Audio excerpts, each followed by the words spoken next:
Get the camera on. Oh, bloody hell, you want to see something, do you? Hello, here's something.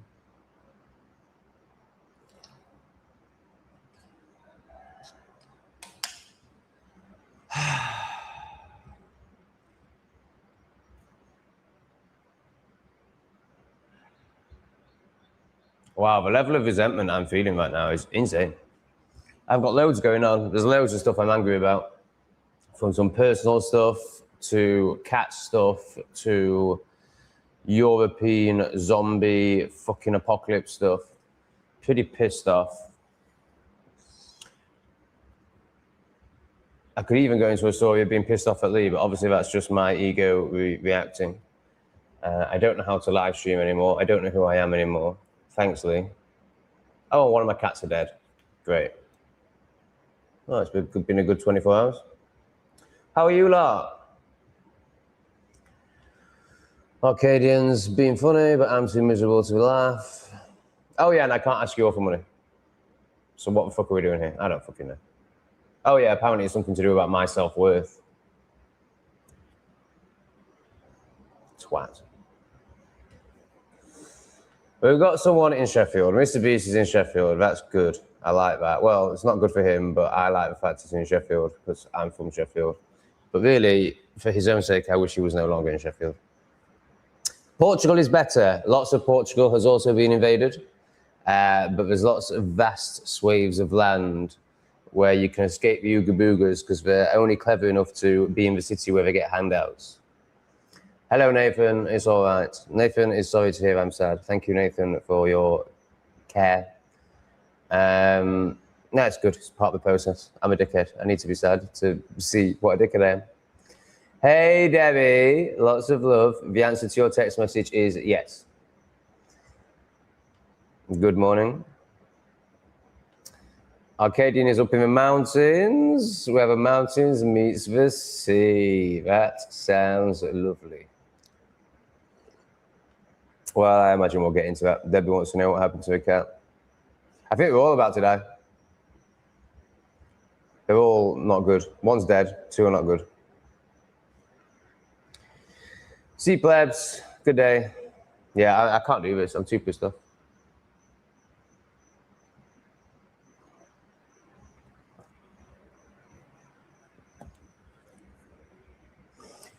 What happened with the cats? Let's talk about that. So, I got the slap. Have you watched a video of Lee? If you haven't watched a video of Lee, then I don't even know what you're doing here.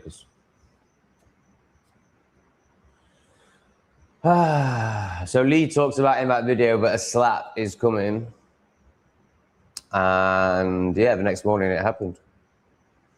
So it's just unbelievable. It's unbelievable for the mind, but it's actually completely synchronistic and completely obvious.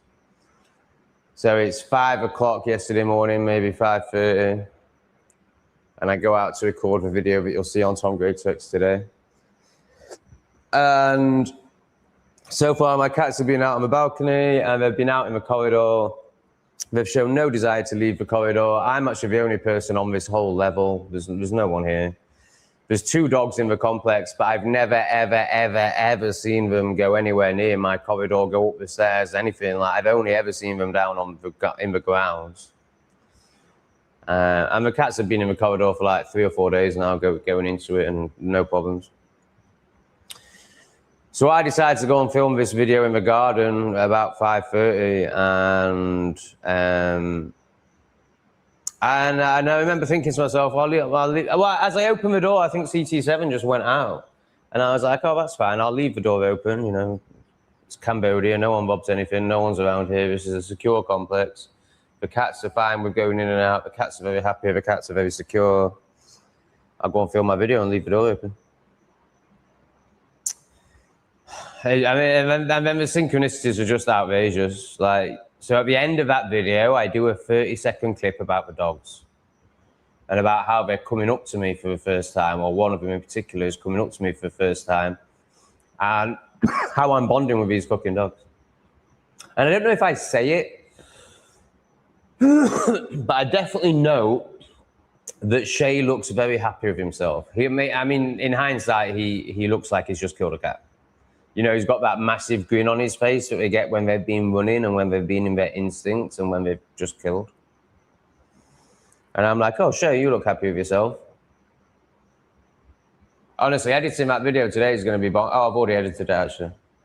But like that video is when it happened. When I'm filming that video is when it happens. So like that video will forever be, because of the ending to the video, which I'm telling you about now, and then what I know happens during the video, that video will forever be like this landmark moment. So at the end of the video, I'm talking to the dogs about them killing my cat without knowing they've killed my cat. And I've got both cameras with me. And then I start walking up the stairs back to the flat and I'm seeing drops of blood on the stairs.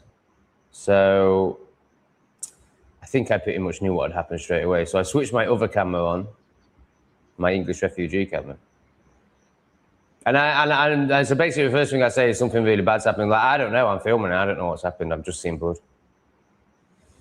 And, you know, and obviously the mind's doing all stupid shit like, oh, maybe someone came up here and had a nosebleed at 5 in the morning. No, one of your cats is dead.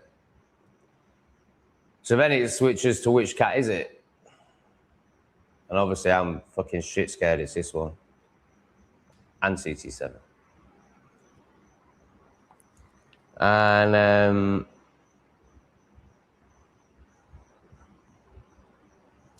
yeah, so then I come into the flat and this calypus is calypusing around. And so then I go out looking for the other two. And I find CT7 in a wall, like halfway through a wall. Terrified. And yeah, Beans is dead.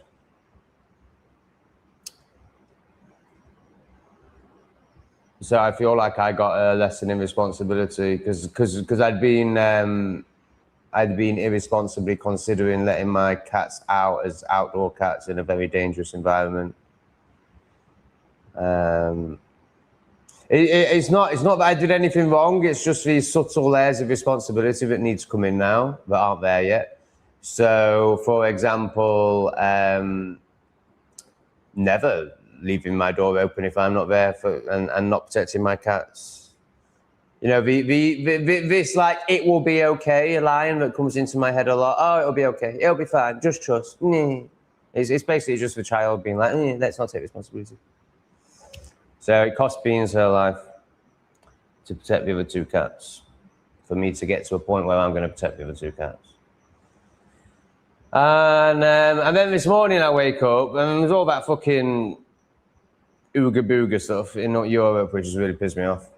And then this morning I wake up, and then there's obviously the video I've done with Lee, which is just fucking ridiculous. I mean, maybe Igor is about to prove that he's right, and that I don't need to ask anyone for money, and that I don't need to make it all about money. I'm laughing because as I say that, I know he's right. It's not like I'm really arguing with it. I'm laughing at myself really for even like trying to pretend that he might not be right. Thank you again. Thank you so much. Thank you so much again. Thank you. That means such a lot to me tonight. So I'm trying a new way. Which is basically, I don't even know what it is. I know I can't ask for money, but I'm not sure why. I mean, I think I do know really, but it's all a lot for me right now. And it's a bit too much. Thank you, Igor. I love you so much. Ooga boogers. Yeah, that shit. And then I wake up this morning. I think the other two cats are about to die. Honestly, I can't cope. I just can't cope. After this live stream, I'm going to the vets with this one. So this one yesterday, some people will be able to help me in the chat here. This one started sneezing yesterday. And because I'm an irresponsible child, I just kind of ignored it. I was just like, oh, it's fine. And it was like, every now and then. It was nothing. But obviously I was concerned. And I didn't notice it till 8 p.m. when I was like out my tree and all vets are closed anyway. So anyway, this morning I wake up and she hasn't actually sneezed for quite a few minutes now, but when she first jumped on me, she was sneezing louder and more frequently than she was yesterday. So I'm just like, oh, okay, that one's going to die. And then And then I go to get, and then, you know, the first thing I noticed, which is weird, is I'm out of bed and the cats aren't screaming for food. This Calipus is a little bit. I go to make a coffee and she's around my feet, meh, meh, meh, like cats do when you go anywhere near the fridge. CT7 is sat on the sofa. So I'm like, that's weird. But I'm like, he must just be waking up, even though like I know like there's just no way. Like the minute I get out of bed, he's always by the fridge. He's just sat on the sofa.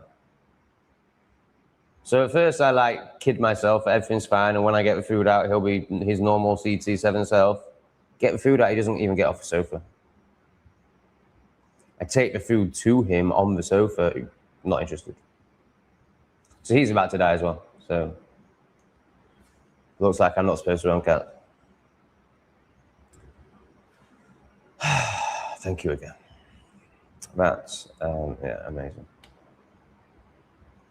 So if you haven't watched the video, there's something around self-worth, and I can't even remember. I just can't ask for money anymore, basically. But of course I want money.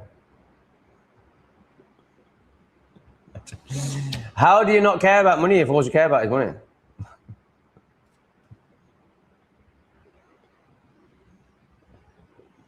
But I do understand that it shouldn't be all I care about, and that there's more to life, and that I don't actually need it. I'm just caring about a conditioning that's conditioned into me through scarcity. But, you know, I'd actually rather, this is what the video I released today is about, so it's after Lee slapped me. I'd rather die. Like, this is how crazy the ego is. This is how much the ego doesn't want to take responsibility. I'd rather die than do the work around why I'm so obsessed with money. That's the story. Of course, it's not true. But, you know, I actually feel like I'd rather just die. But of course, that part of the ego is dying. So, you know, it is death. So it feels like you're dying anyway. So, of course, you want to just die. Anyway, enough about dying. Oh, God, fuck this life.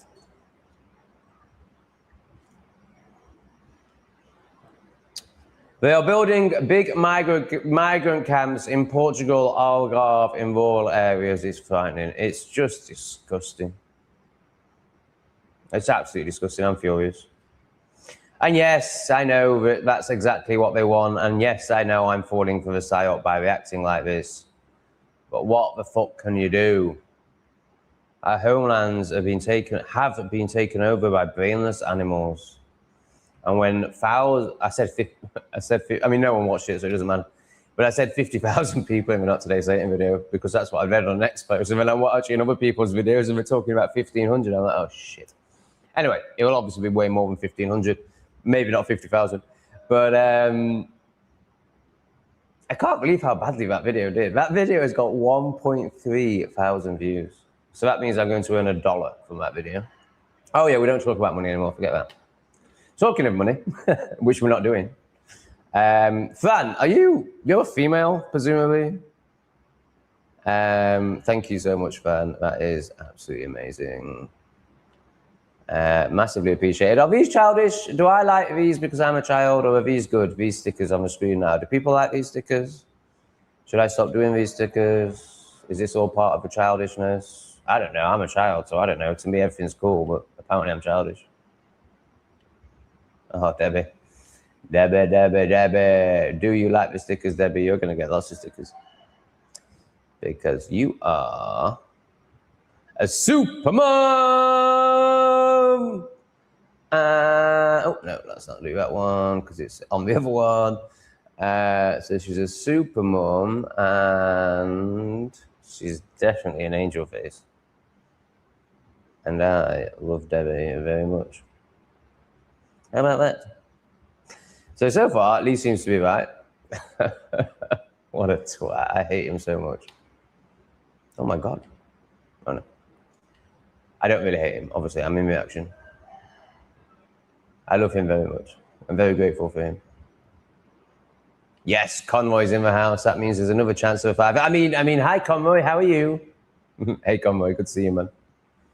Who's Chunkster? I like it. Mr. Beast. I think this guy was in Sheffield, maybe. I'm in a white as F area called Deep Car near Stocksbridge. It's Puppy Yorkshire, that. But it's only a matter of time until the end. Thank you for... Just read it. It's only a matter of time until the ends and the P's arrive. I probably need to leave whilst my house is worth more than a £5. It won't be worth much more than a tenner in Deep Car. But that's the irony, like, you know, it's not seen as a prestigious area. It's not got high house prices yet. It's actually the only place left that's safe to live. So Deep Car is that as Yorkshire as it gets. Deep Car is it Sheffield? It is Sheffield, right? I've never been. I've only been to Stocksbridge once when my brother bought a house where he made a terrible decision. Right, so this is pre-invasion and pre, you know, some of us waking, well, pre-me waking up, I should say, projecting it onto everyone. I mean, I was fairly awake, but not awake. So when I say a terrible decision, I mean purely financial and from his life. So him and his missus, I can't even remember why. Yeah, I think it was his first house. So this is a half brother. He hasn't got my mum. So he hasn't had the start to life that I've had. Very different start to life. Very different mother. His mother's a cleaner and has no self-worth. Doesn't like her. He grew up with the story, my children will never go to, like she used to say, my children will never go to university. That was her thing, and that's fine. I'm not criticizing it. But obviously, I was brought up by somebody who was like, my son is absolutely going to university. Now, I only lasted a few weeks at university because I was a big bad substance dealer at that point. But, you know, I'm just giving you the difference in our upbringings. And, of course, he didn't get given a £20,000 deposit for his first house like I did. So he ends up buying his first house in Stocksbridge, and it's just the worst thing he ever did. He's out there, he's isolated, he's with his co-addiction partner who he hates, no longer with her. And he's just trapped in Stocksbridge. And then he tries to sell a house and no one wants it. He ends up selling it for 20 grand less than he bought it. And he's trapped there for like 5 years. Anyway, back to you. Yeah, I mean, where do you go? I mean, if you're going to stay in England, you're in about as good a place as you can be because there's people there that will act. You know, when push comes to shove, if one of them is in the street with a knife, there's the type of people that live there are going to do something about it. So I think that's about as, other than leaving in England. Obviously, I think you should sell your house and leave England, obviously. But, you know, people seem to have lots of stories and restrictions around that. Just like I have stories and restrictions around not asking for money and feeling self-worth. So we all have them. For me, that one feels fucking obvious, and there was no restriction on that for me. But yeah, if you're going to stay in England, I mean, I would, if I was in England, I'd be in a van. I'm not saying that's particularly safe, and then you'd be very isolated. You'd have no community, and you'd get picked off like a sitting duck. So that's a bad idea. But that is how I'd be living. Yeah, I think you're in about as good a spot as you can be if you're going to stay in England. What do you think about that, Mr. Beast? Because you obviously feel like you're a sitting duck. And you are right, it's only a matter of time. But where would you suggest is better in the UK or going to work better in the UK? I can't think of anywhere. Thanks, Anu.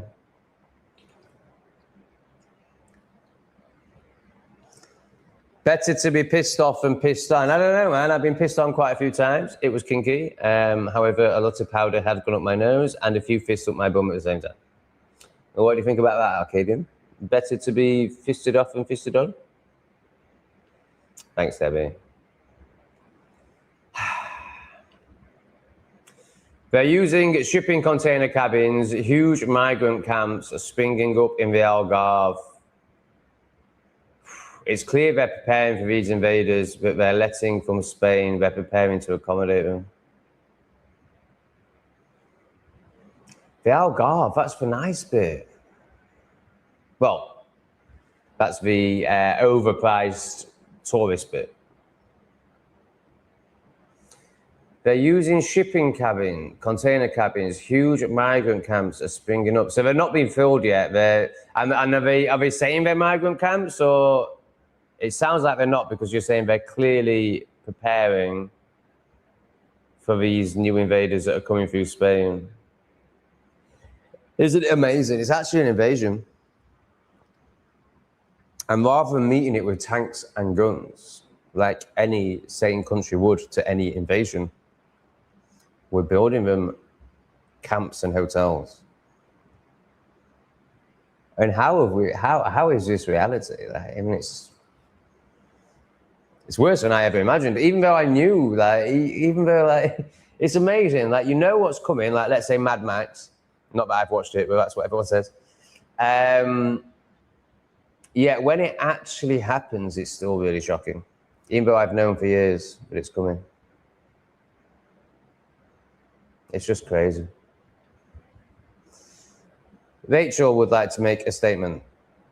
Evening all. I take responsibility and have reflected on my plebery during the last live whilst under the influence of thanks, Tom and Riley. Fantastic, Rachel. That's really good.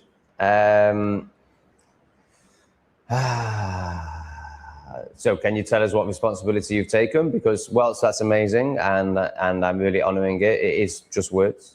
What are the actions? What have you noticed? What are the changes?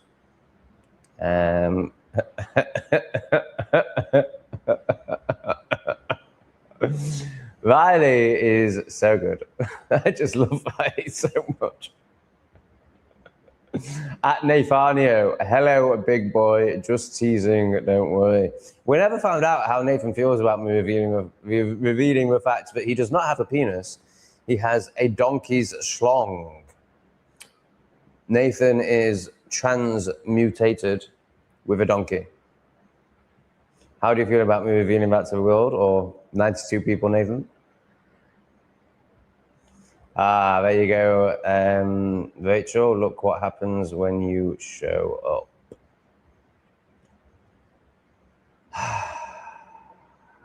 Yeah, so hi, South African here. Stay safe out there. Some dark forces afoot.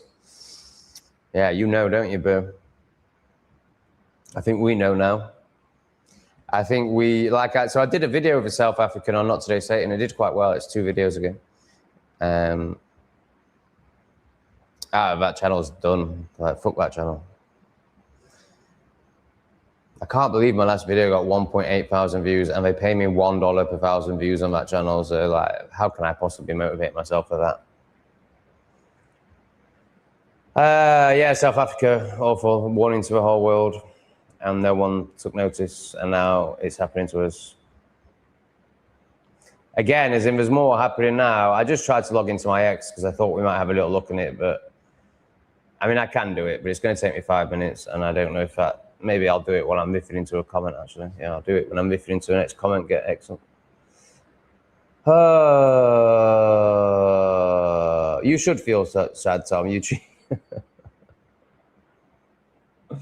Pathetic. You treat the majority of the locals like trash. Well, that's just not true, is it? Like, I treat a very small percentage like trash when I'm in my triggered moments. So obviously 90% of my reactions, as you can see in the videos, are beautiful. Also, you even verbally abuse your friends like Lee and their partner. What you're talking about? Lots of plebby projection in there. Verbally abuse your friends. I mean, I might have jokingly said and made a joke for the camera, but they're not. What you're coming from your perspective, which is one of defensiveness and ease, and you're very easily offended because you're completely of ego. So you're projecting onto them like how you would feel, and these are enlightened people. Like, what you're talking about? Like, can you not see the difference between you and them? And I know you have no perspective for it, but can you at least acknowledge that compared to them, you're a slug? Like, can you acknowledge that?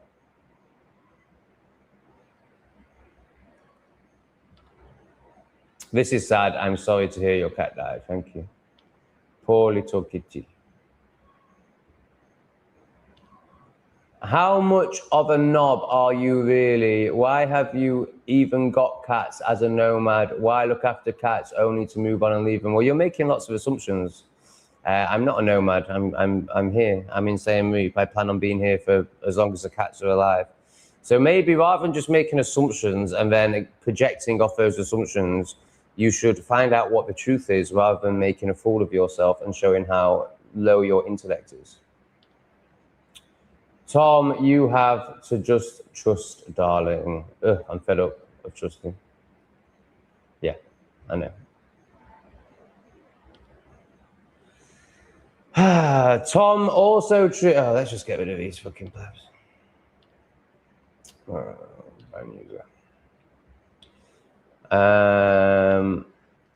The Austrian painter will return. What have you done to our countries? Yeah, I mean, he said World War III will start when... Oh, he goes, I will start World War II and World War III. And then someone asked him, how are you going to start World War III? And he goes, when the people realize I was right, or something like that.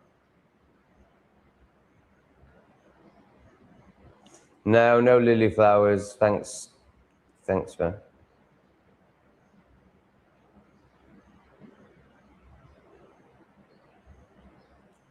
Yeah, well, it's looking like pussy isn't for me. It looks like these two are about to die. So, I mean, obviously I'm exaggerating and being dramatic because I'm childish and pissed off. Oh, is that all it is? Just kennel cough? Is that? Oh, that's fine. I don't care about that. So do I need to even go to a vet? Right, so bear in mind, you're talking to somebody who's very anti-medicine, very anti-jib jabs. I don't want the opinion of anyone that would jib jab their animals. I just want conscious opinions, please. Kennel cough. Right, yeah, so in dogs, that just goes after a few days. You don't even have to do anything. So are we just chilling?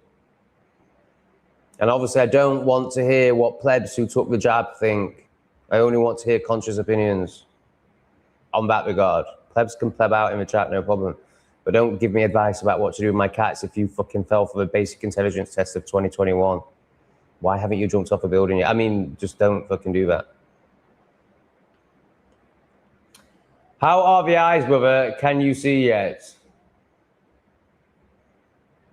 Yo, crazy. Yo, crazy, Arcadian. I get some great emails off Arcadian. There's no way I'm responding because they're just non-stop. But they're fantastic. I'm almost like, do I give this guy my WhatsApp? But then I'm like, is he fucking nuts? Like, I can't work out if he'd do my head in and I'd have to block him, or if he'd end up being my best mate. I can't quite work it out. I'm sick of animal lovers. The hordes that are about to invade care little about animals. I'm not quite sure. I don't know if he's referring to the hordes as the animals in the first sentence, but then it sounds like that. Oh, I don't know. Let's just move on. Thank you, but myself is a money-grabbing whore. And apparently I'm not meant to do that if I want to meet the real version of myself that isn't a money-grabbing whore. So I don't know what to do anymore. I thought I was doing pretty well. Hey, Tom, I am late diagnosed ADHD and CPTSD. It took me a very long time and full-time therapy for 2 years to start to understand what it means to be a victim and connect my mind with my actions. Yeah, if you think being a victim is... So yes, that is part of the awakening. You have to realize what's been done to you and that you're a victim, but then you have to come out of victim mindset and take responsibility.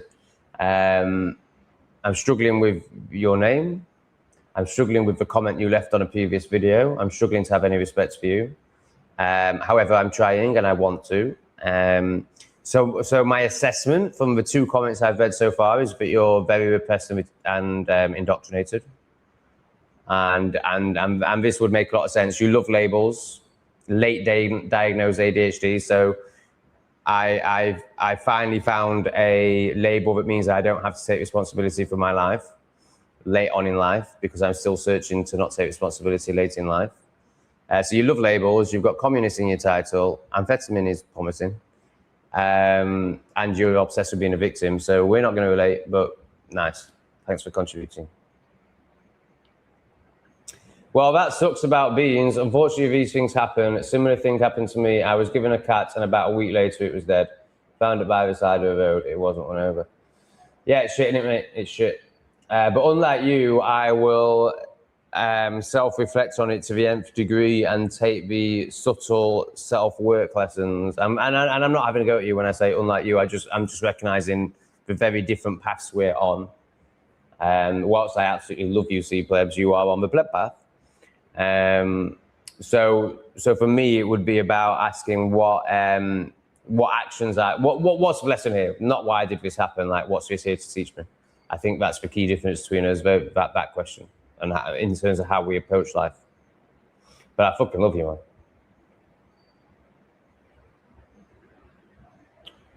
Right, yeah. Yeah, so of course, so he thinks the Jippo neighbours poisoned it. So of course, the lessons might not be around your responsibility. I mean, there probably would be something there anyway, but there's always a lesson in it. But that's just whether you approach life like that or not. Was it actually 50K? I read on, so we're talking about the Spanish invasion now. I read on X that it was 50K, but then when I watched the Lotus Eaters on it, oh God, you know you've been gripped by something when you're watching a Lotus Eaters episode on it. Fuck me. And he said 1,500. Well, he didn't give a final number, but he was talking about the numbers the papers have said and said that's clearly not true. But he wasn't mentioning anywhere near 50,000. Oh right, okay, looks like it's pretty accepted if even Google's saying it. Google AI said 48,300 out of 50,000. Oh, have already been sent back. So it's acknowledging that 50,000 came. How do they expect us to believe that? Yeah, how could they possibly have sent them back? There's no army dealing with them. The police are all women and bioweapons. There's not enough police. That's impossible. Apparently, these people just arrived out of nowhere. So, you know, obviously they came on boats organized by the globalists, obviously. But they arrived out of nowhere. So there's no boats ready to take them back. So how dare they say that? That's outrageous. They are such bastards. 60,000 were let in yesterday. Wow. Well, the silver lining is at least I wasn't long in my YouTube video, which matters so much. But yeah, it's really shit. It's true. I mean, it's just disgusting. It's absolute treason. It's just disgusting. And honestly, I think this is up there with 9/11 and COVID for like how much effect it's going to have on the world. And as in, like, it's a whole new level of invasion, obviously, and obviously it's not going to stop. Like now they've done that, and we've all accepted it, and nothing's happened. They'll just keep doing it. So yeah, it's really big. Thanks, Mandy. Oh, Arcadian likes the stickers. That's good. I like the stickers too. Fan likes the stickers. Oh, this is great news. I'm glad you like the stickers. Hello, Tommy. Was just watching your video with Lee. Man talks a lot of sense. I'm down in New Caledonia until tomorrow. Oh, you're the Englishman in New Zealand, aren't you? Awesome, man. Yeah. He's great.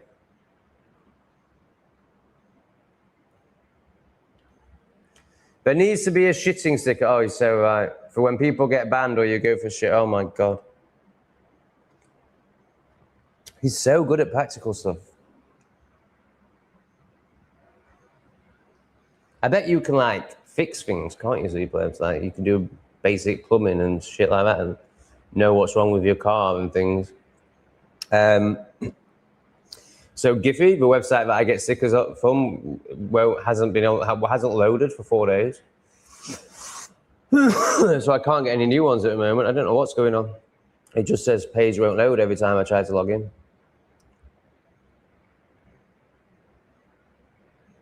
He's always funny, man. Leo is doing his very best to teach you one of the most important, valuable lessons of your life. I don't think you quite understand, Tom. I hope you don't end up getting to it. Oh my God. These people are so stupid. Of course I understand. I'm going through a process and I'm having a reaction to it because it's right on my edge. But of course I understand what Lee's doing. Like, are you mental? Like, how can you watch my stuff and think that I don't understand what Lee's doing? Like, my God. How can you be so stupid that you project that level of stupidity onto me? Wow. We're dealing with 80 IQ here. What's your opinion on the Babel? Been watching for a while. Can't remember if you mentioned it. I can tell you are into spiritual things. Oh, I like a few spiritual things. I've got a crystal or two. Up me bum. Yeah, bollocks. Made to control you. Obviously, there's loads of truth in it. Just like all shills, they will give you 90% truth and then 10% repression and enslavement. So yeah, it's just a version of Russell Brand, David Icke, Nigel Farage, Donald Trump. It's just the one of them from 2,000 years ago. You're a sinner, be in shame. I mean, do I need to say any more? Is that God? Is that love? Or is that control and repression?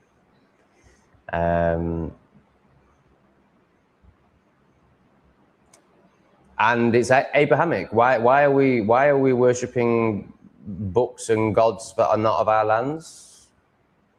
Why are we doing what the Jays tell us when the Jays are trying to destroy the world? Does anyone see a problem with this?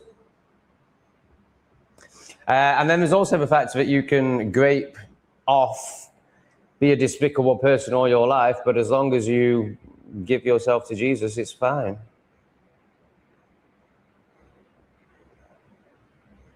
It's completely illogical. It makes no sense, and it's clearly made to control people. And yeah, I don't think I need to say any more. It's disgusting. But there's also a lot of good lessons in it. If you just read it as a book of morals or a book of teaching, then yeah, great. If you take it metaphorically, then yeah, great. But if you're going to fucking worship outside of yourself to avoid yourself and not take responsibility, then okay.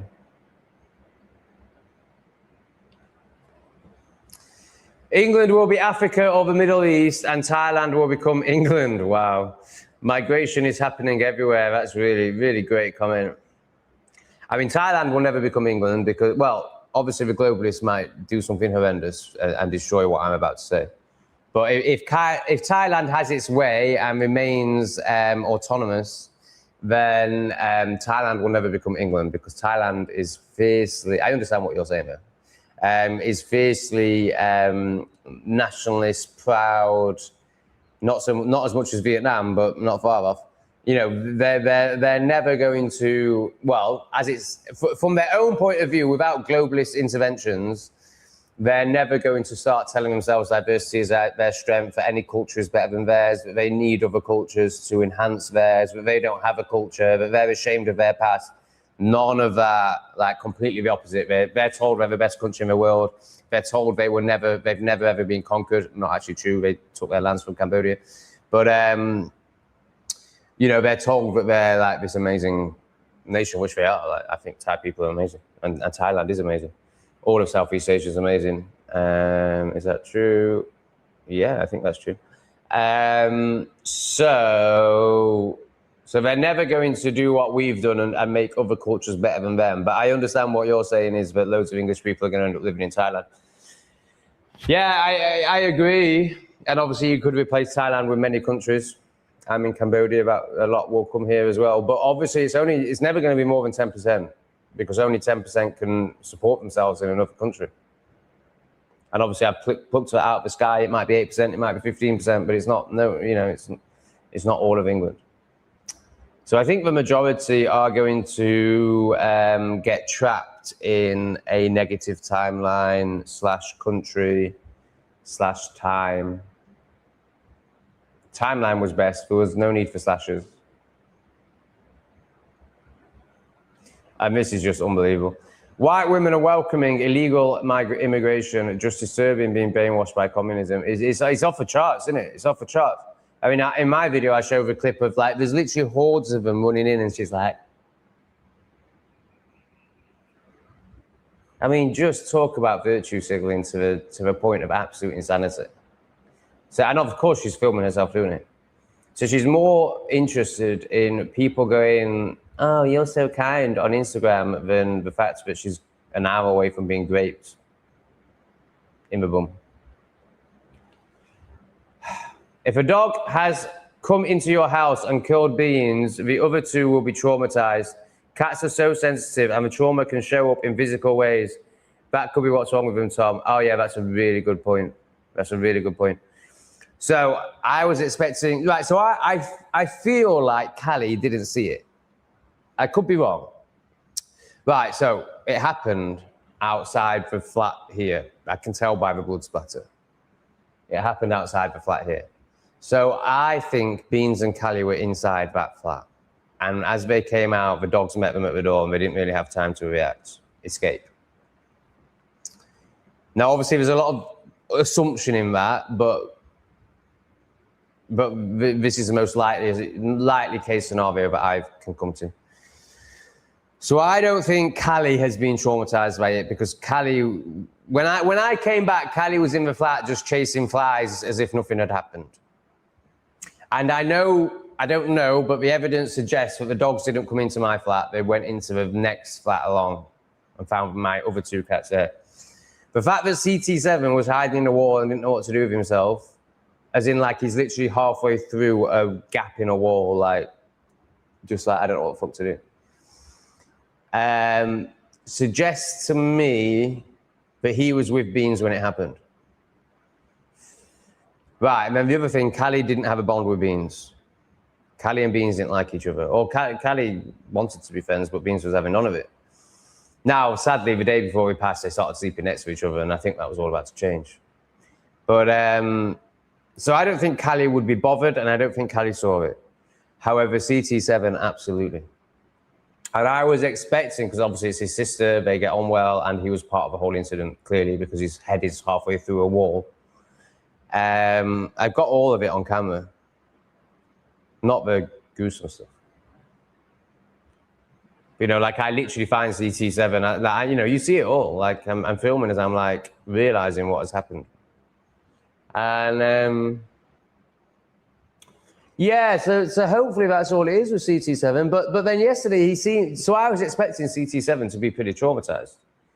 But then I got to the opposite of what you're saying, where I was like, bloody hell, cats are dead resilient. He doesn't give a fuck. He was playing with Callie more than he's ever played with Callie afterwards. He was eating fine. He wasn't particularly meowy. He seemed absolutely fine. But maybe not. Maybe not. Oh, I really hope that's all it is. Yeah, thanks, Riley. Good, obvious, really, suggestions. Thank you, Mandy. Reassured when it will all be okay. Okay, I like this. I like this. She tried again and got the spelling right this time. Thank you, Mandy. It was fine the first time, don't worry. I got it. Oh, there's actually someone called Chunkster. I thought Plebs was being funny.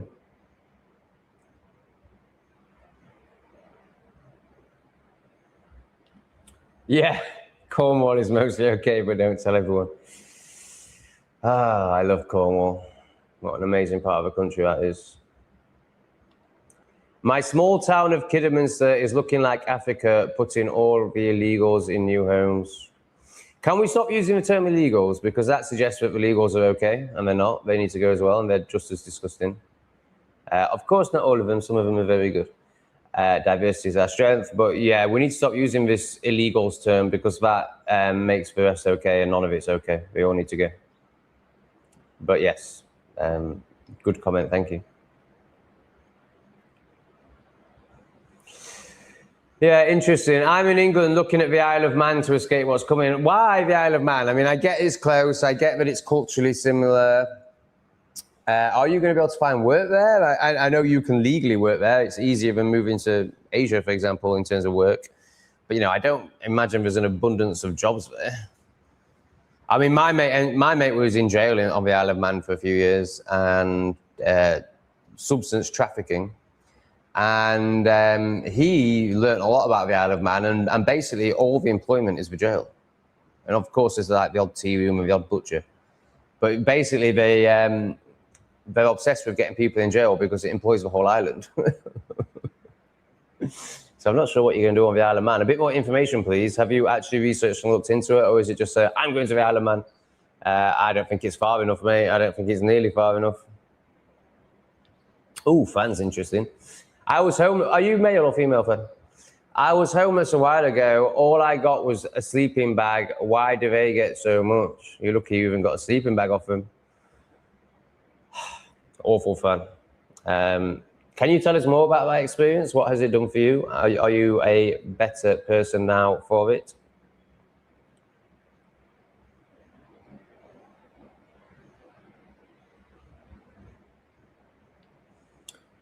I got high on milk yesterday. I let it ferment so long, but it turned alcoholic and just drank the whole liter.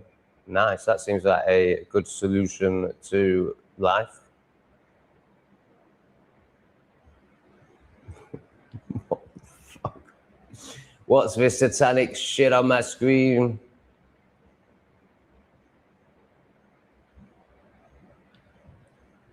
Have you noticed the same all over? It's getting dark in the UK. I hope I can go somewhere better. No, so obviously it is a worldwide agenda, and they want a one world government. So, you know, I can understand why people say there's no point going anywhere, nowhere's safe. However, I can just tell you my experience in the now moment in Southeast Asia is that I never ever see any bioweapons. I've seen three in my whole time in Cambodia. In 6 months in Vietnam, I think I saw, in Da Nang, you're going to see one a day. You know, in Hanoi, you're going to see one a day. Maybe not one a day, maybe more like one a week. But you're going to see them on a semi-regular basis. But they're not in a horde, so they don't get into the stop. You know, have you seen that great? Is it a meme? I don't know what you call it. But there's an X post that went viral of a bioweapon female, a she-boon, on a train just being disgusting, like fingering her asshole, and, you know, basically just acting demented out of disrespect for herself and others, and hatred of people that aren't like her, or people that are actually people, I should say, or maybe I shouldn't. And then a load of white men come on the train who are part of some group who don't like she-boons. And the next picture is her like sat like this amongst all these white men. So they, you know, when they're on their own, they can behave. It's when they're in a group that they start, you know, chimping. So they're not really a problem. Like even if you go to Da Nang, which is, you know, well, I won't talk about that. But yeah, so basically, if you go to a city where hedonistic plebs go in Southeast Asia, you're going to see the odd one. But if you go to somewhere beautiful like CME, they don't come here. Like they obviously need bars and clubs and noise and chimpy things to chimp around on. So I've seen two in CME. I do some clips with them. They're great. They're really good guys from Nigeria. They're great. Because what you've got to remember is the ones we're getting, they've been released from prisons. So when I say they're great, like I met two Nigerians yesterday who were here on holiday and they were very Nigerian, and that's great. Like I don't love Nigerian, whatever. Like Nigerian culture is Nigerian culture, and in Nigeria it's great. And if they come out for 2 weeks and the best ones who earn money and who have been educated to some sort of point come out here, then I'm all for it, and I'm all for them being Nigerian and being what they are. It's when you get hordes of them from the lower echelons of society that have been taken out of prison and sent to England, and they send all the mentally ill ones as well. And they're there permanently. That's a very different thing to two Nigerians in CMB. So I go up to them and do some clips with them, and they turn out to be great guys. However, the thumbnail is still going to make out that they're not. So you'll click on it. But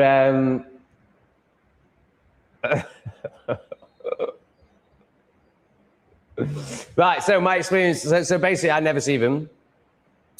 I think I've seen the odd Cambodian with a rag on her head, but you know that's fine. There's none from Pakistan, none. It's just amazing. It's amazing, and there's no wokeism. There's no, and also when you're living in a different country, like of course there'll be some political issues out here. I don't know about any of them, and I don't care about any of them. Like, it's nothing to do with me. It's not my lands. It's not my culture. Like you're not part of it. You don't understand the language. You don't watch their propaganda, their TV. You know, you don't. I'm sorry when I say that. I just mean all I don't know about Cambodia. I'm not saying that if there's anything propaganda out here, I don't know. I'm just basing it on my Western experience where everything is propaganda. But I'm not saying that about Southeast Asia in any way, because I don't know, and I don't need to know. It's nothing to do with me. That's the point. So even if there were any negatives, I don't know if there are, it has no effect on you.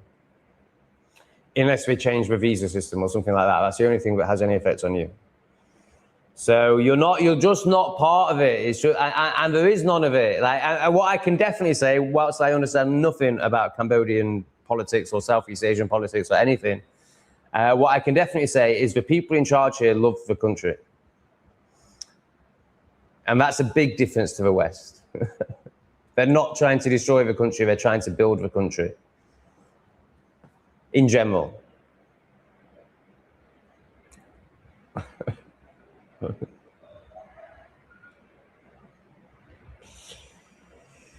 Sutra, the town, I don't know how to say it, the town that's been invaded is not, yeah, I didn't realize this when I did the video actually. It's not on the mainland Spain, and most of the migrants have been forced to return by the local, so this one believes what he reads in papers, so let's move on. He probably got the jib jab.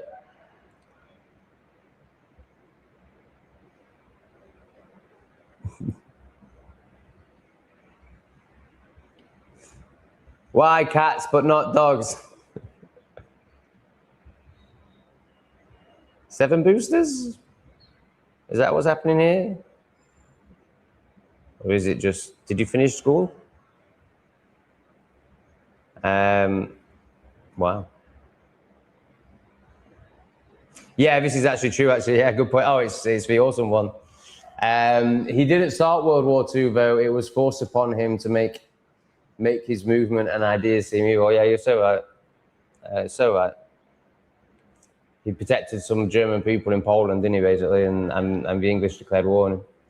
Now, look, all the kids are taught in school that anything remotely adjacent to his ideas are wrong.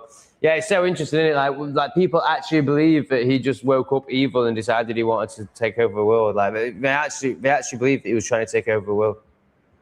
It's just amazing, like how different it is. Oh, Anu thinks I should take them to a vet. Anu, are you cautious? Are you a risk taker? Can you answer that for me? If a kitten isn't eating, I'd take it to a vet's. It's really hard to know because most people are retarded. So like, I'd take it to a vet's. Well, yeah, but you probably do loads of stuff that I wouldn't do. But then, you're probably right as well. I don't fucking know. I just don't trust vets whatsoever. I don't trust anyone that's been to university. I'm on the Isle of Wight. I went on holiday to the Isle of Wight as a kid. It's amazing. We haven't as yet been invaded. No idea why. Is it because it's not city life? Yeah, I think they'd struggle on the Isle of Wight because obviously these people can't stand nature or high vibrations. Like they need to be able to run around in the concrete jungle at 3 in the AM chimping. 3 in the AM? 3 in the morning? I think I was trying to say. God, I'm as bad as this one. Okay, now. Might as well give up now.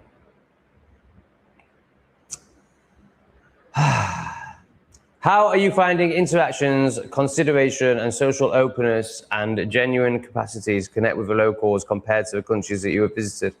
Way better, but it's hard to say because I'm obviously opening at the same time from a very repressed, closed place.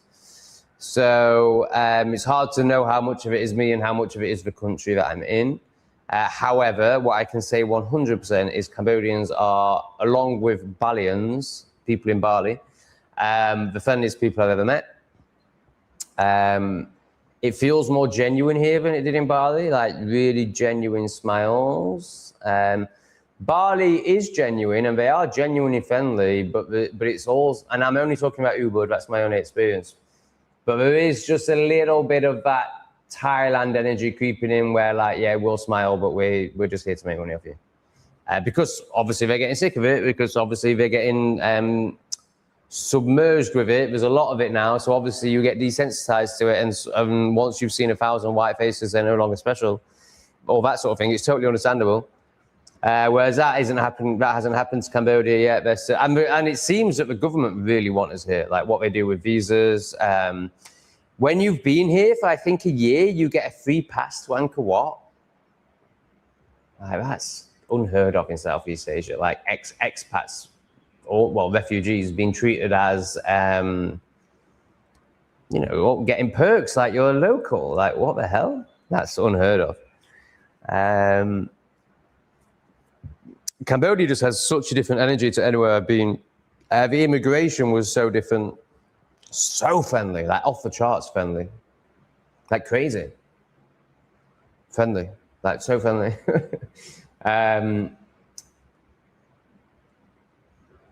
I still think that from my perspective, and of course this could just be my repression and restriction speaking, but from my perspective, there isn't really much to be gained. You've seen what friendship is for me. Is connections like Lee.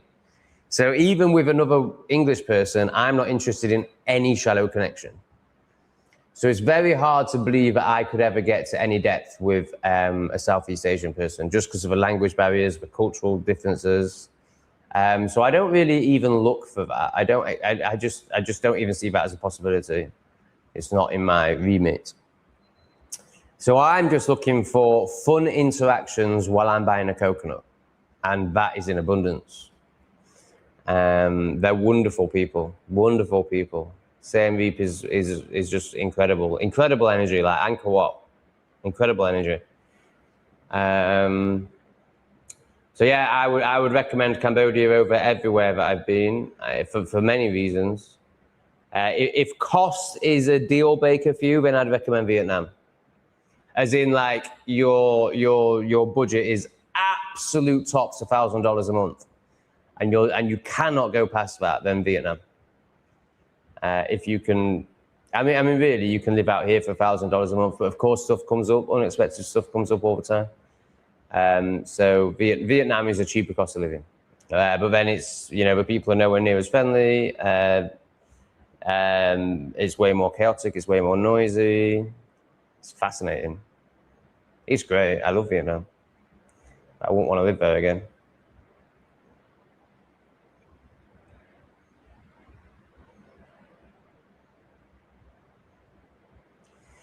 What is your cat's diet like? Just curious. I used to have a cat. I fed her raw meat, raw eggs, raw milk, various organs. She loved it.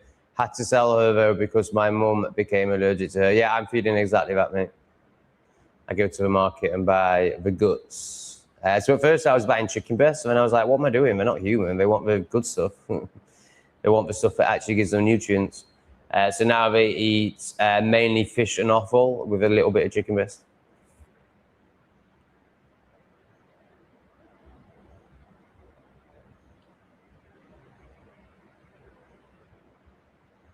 Why are people so? Anyway, I'm not meant to focus on these, and I'm not meant to be nasty anymore. But what do you do with this? I mean, obviously, I just need to ignore it. But like, we're talking like actual fucking dribbling in a fucking chair and nicking a window. Like, what am I supposed to do with that?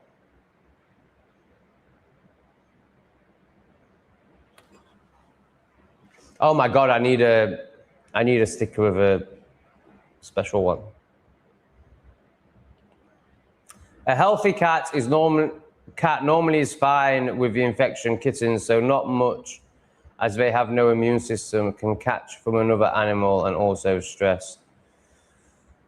Yeah, I'm a bit confused about her. Oh yeah, kennel cough, that's fine. If it's kennel cough, that's fine. Isle of Man, we're not yet invaded. I'm sure it's coming. Maybe, I don't know what goes on in my chat. Sometimes it seems to repeat itself. Yeah. Thailand will become Israel. Interesting. I mean, Pi has become Israel. And they're not happy about it. They're really cracking down on it, the Thai officials. They've really started going for foreign business owners who have been using the loophole for many years, with Thailanders being like, fine, you bring money in. Well, now it's not fine, and it's because of these twats. Somalia must be a pretty safe place to live now that all of their engineers are in the West. It's definitely becoming apparent why the ancients forbid women from positions of power and authority in voting. It's suicide length. Yeah, women are amazing at bringing up children and creating a good home and being loving and beautiful. They are terrible at making decisions. And that's just genetic, it's obvious. Are spiritualist churches ones where someone tells you they hear from the dead? Yeah, I think so.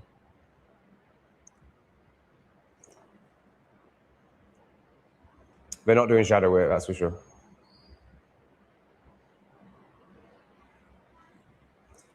Yeah, I mean, there is this. The dark awakens the light.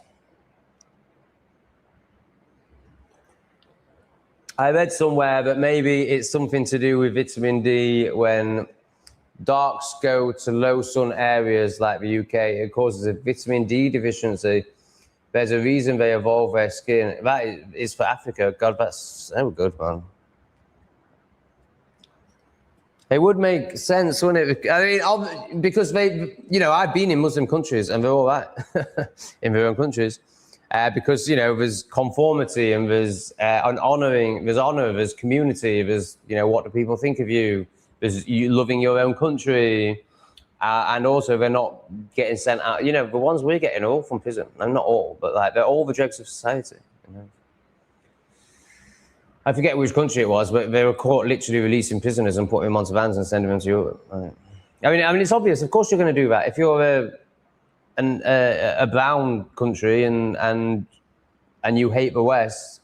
Why would you pay for your prisoners? Why would you pay to feed your prisoners? Why would you pay to staff your prisons when you could just put them on a truck and send them to the West and they're literally a bioweapon?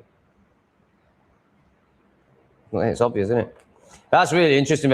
All right, yeah, so there's all that I just said. And then there's, you know, this is, you know, why, maybe that's why they behave better in their own countries and not in ours, because they actually aren't getting enough vitamin D. That's really interesting.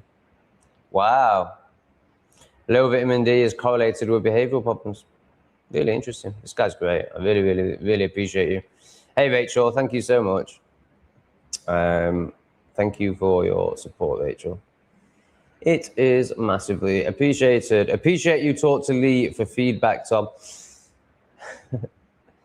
So this is, I'm going to give you a reflection, Rachel, for your own good, out of love. Appreciate you talk to Lee. So that's like you say, that, what you're trying to do there is, this is the entitlement that is very strong within you. So you do this a lot, where you basically condescend.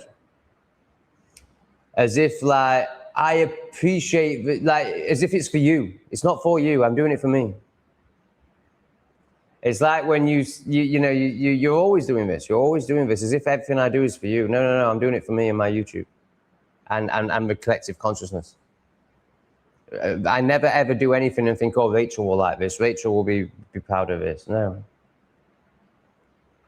And what you're trying to do is make yourself superior, as if like, oh, I appreciate, you know, you doing that.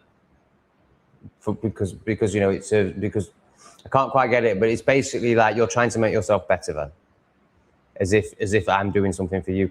And that you appreciate it is going to mean anything to me. As if that's why I'm doing it. No. Get over yourself, Rachel. You're very entitled. Thank you for the 2. Here's some hearts. I love you. But my God, look at your entitlement.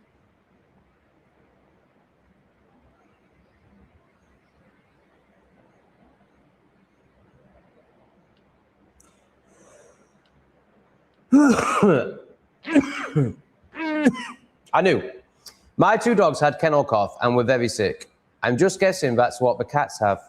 It's better to check it out. I understand your skepticism. I'm not fond of vets either. Yeah, you're right. And, you know, there's no reason not to, because whilst they're completely indoctrinated and horrendous people, you know, they're not on the scale of doctors. They obviously did it because they love animals, so they will have a good heart.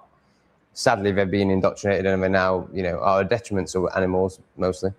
But I just can't respect anyone that vaccinates things.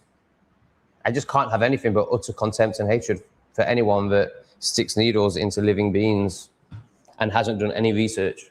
And even worse, a lot of them have done the research, know what they're doing, and continue to do it for the money. I can't respect that. However, I appreciate I'll go to one in Cambodia and there'll be a lovely person who's just indoctrinated, like many are, and they'll probably give some medicine that will help, and it'll cost a £5. Now, I haven't got a cat box, so it's quite a logistical thing. I'm going to have to go to the pet shop, get my cat box, come back, then go out in the sun, go to a vet's, pretend that I don't despise them, pretend that I don't want to drop kick her in the head, and then get given some poison for my cats. It's not very inspiring, is it? Oh, this fucking world, man. I just want to jump off the balcony, but it's not high enough. Ah, this is a good question. Are the cats drinking, Tom? If they aren't drinking, I would advise vets, as they can dehydrate quickly. I never see my cats drinking.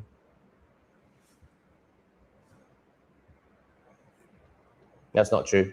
I have seen cats drinking. I haven't seen them drink for 24 hours, but how often do cats drink? Oh, God, I think it's best that we all just end it.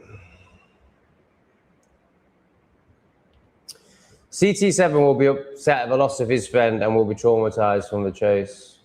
Yeah, okay, I accept that. I'd got to a story that wasn't the case. I assumed that was the case, or I assumed that would be the case, and then judged on his actions yesterday, I didn't think that was the case. But yeah, it makes total sense, mate. I mean, yeah. I think I just project onto cats that they're incredibly selfish. Is it a projection or is it true? I don't know. But I just think they don't care about anything as long as they're fed. But maybe that's not that.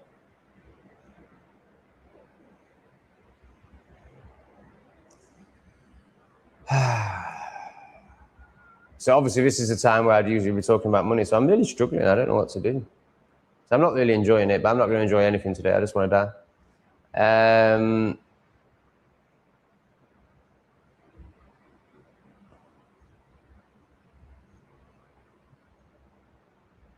I hate this. I hate doing the work. I just hate it because it doesn't. Like, I know this is bullshit and this is all projection because I'm in it right now. But like, I just feel like that I was quite enjoying life. I mean, okay, I was being a dickhead. I was showing up as a dickhead, but at least I was enjoying myself. Like, what's the point in this? What's the point in developing self-worth if I just feel miserable? But of course, I know I'm in the transition right now, and I know none of this is really true. But, you know, I used to enjoy asking for money and receiving money and the excitement of it all. I used to feel alive when I was doing a live stream. I feel like a zombie right now. I'm not enjoying this at all. Oh, someone's put some money in. See, plebs, what a man. Oh, I've got some new male ones. Let's try and find them. See, plebs, are you a dad? What's this one? Oh, we've already seen that. I'm sure I got some more male ones. What's going on? Oh, I'm lying. I haven't got any more male ones. You're just going to have the standard ones that we're all fucking bored of now. Thanks, C-Plebs. I appreciate it, mate. I do appreciate it a lot. I don't know if I'm allowed to say that anymore. Am I allowed to say I appreciate it? I think I'm allowed to say I appreciate it. I'm going to scrape my chair some more, you fucking prick.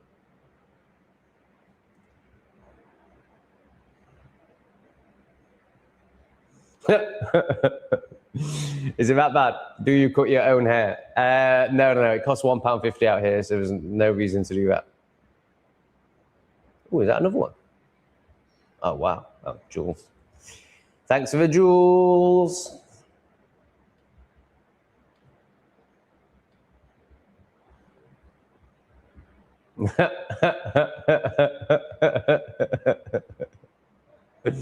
We're not allowed to use that word, both from Lee's perspective and YouTube's. But seeing as you only came here to be called a name,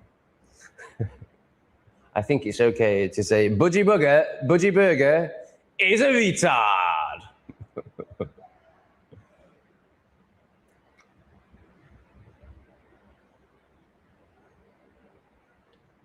No, cats are very loving. Cole, cats are very loving in their own ways, just like humans show love in different ways.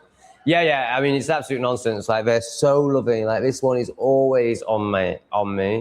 CT7 since the incident has. Yeah, you're right. Actually, CT7 has become a lot more clingy. So yeah, I'm chatting shit. Cats are amazing. Advice, please, Tom. We have just adopted a greyhound. He's been amazing so far, such a sweet, gentle soul who looks deeply into our eyes and leans in for a cuddle. Is there a question? Advice, please, Tom. Yeah, I'm not sure what you want any advice on. I'm expecting there'll be a question further on down. All sounds good to me.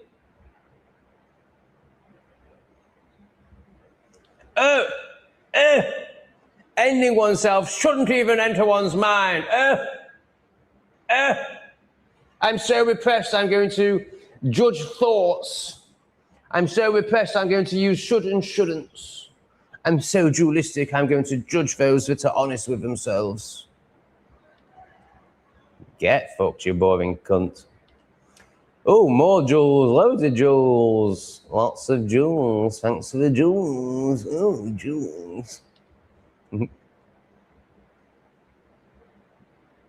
Right, I'm at the bottom of the chat, people. What are we going to do about that? Are we ending it?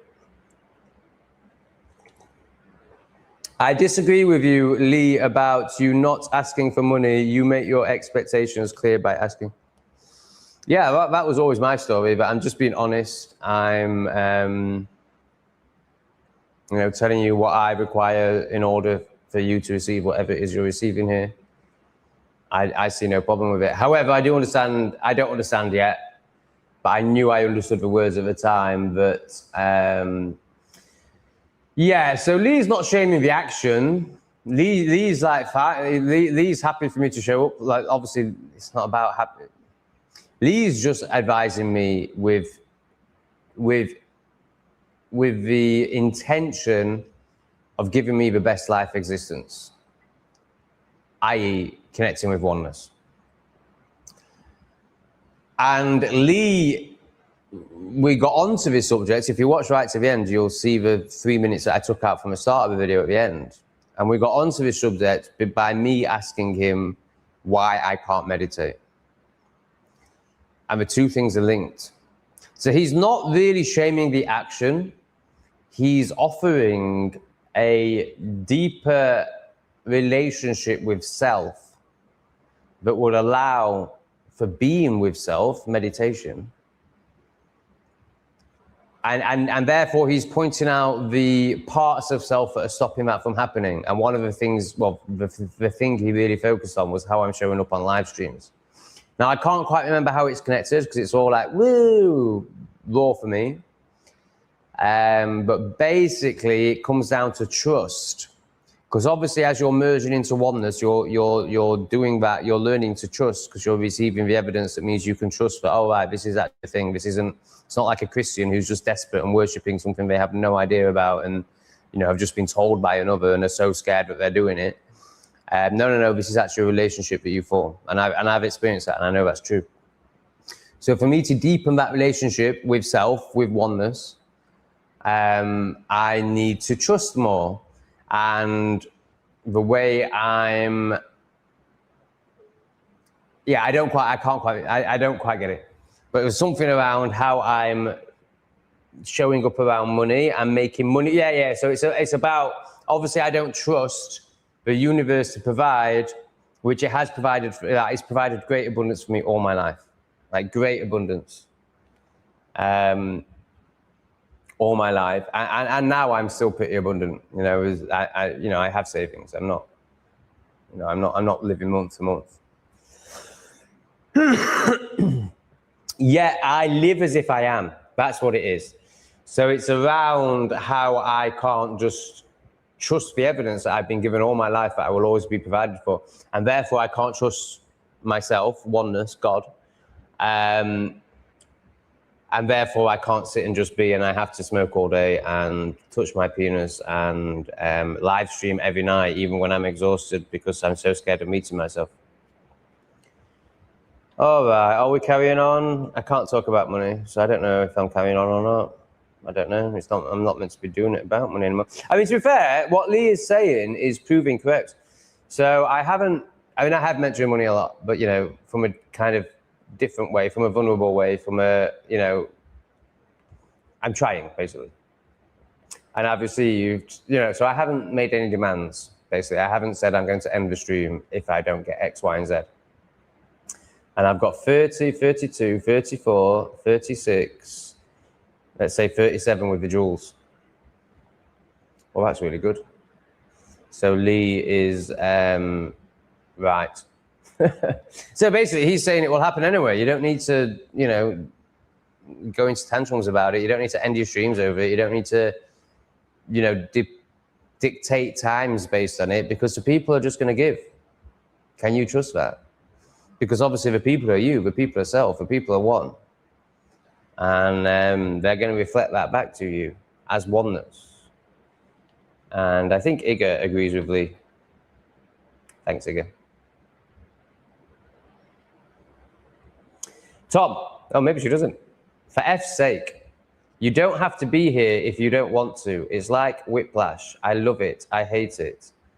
As I said, just trust and flow. Thank you, Iga. I totally agree. So just to clarify, when I say I'm not enjoying it, it doesn't mean I'd be enjoying anything else more. It doesn't mean I'm doing, you know, I'm doing this because I hate myself and can't stand the fact that I have 12 hours to get through now. And this will pass 2 of those miserable hours. Now, when I say miserable, you know, it's pretty beautiful and it's great and it's the best I've ever experienced. But, you know, it's still life, it's still self, it's still like pointless. So I'm very happy to be here because I have nothing better to do, and it distracts myself from what I will do for the next 10 hours, which is smoking and editing videos. That's all I'm going to do. That's all I ever do. It's not quite true. I'm spending, you know, on average an hour a day socializing with people now. I stroke my pussies. I talk to my pussies. I make some videos. But, you know, this is probably the highlight of my day. So I'm not here, you know, I'm not here. I'm just very resistant to life right now in general. Because I've just had that big slap off Lee. The invasion in Europe has just gone to a new level, and one of my cats has died. It's been a pretty intense 24 hours. So I totally agree with you, Iga. But yeah, I'm not doing anything I don't want to do. This is my favorite part of being a YouTuber. This is the easiest part for me. It feels the most authentic, the most meaningful, the most interactive, the most connective. I enjoy being a YouTuber in general. I enjoy putting videos out there, but this is definitely the part I enjoy the most. So I'm really happy to be here. I'm just not happy with anything in this now moment, and that's obviously showing up with my feelings for the stream. And of course, I'm also struggling with this new way, which obviously I'm not walking with yet. I don't know how to do it, you know, because I've only ever done it one way, and suddenly that rug has been pulled from underneath my feet. So I'm just showing up and trying to learn a new way. But yeah, I really appreciate you again. I appreciate your words, your generosity. I appreciate all of it. Thank you so much.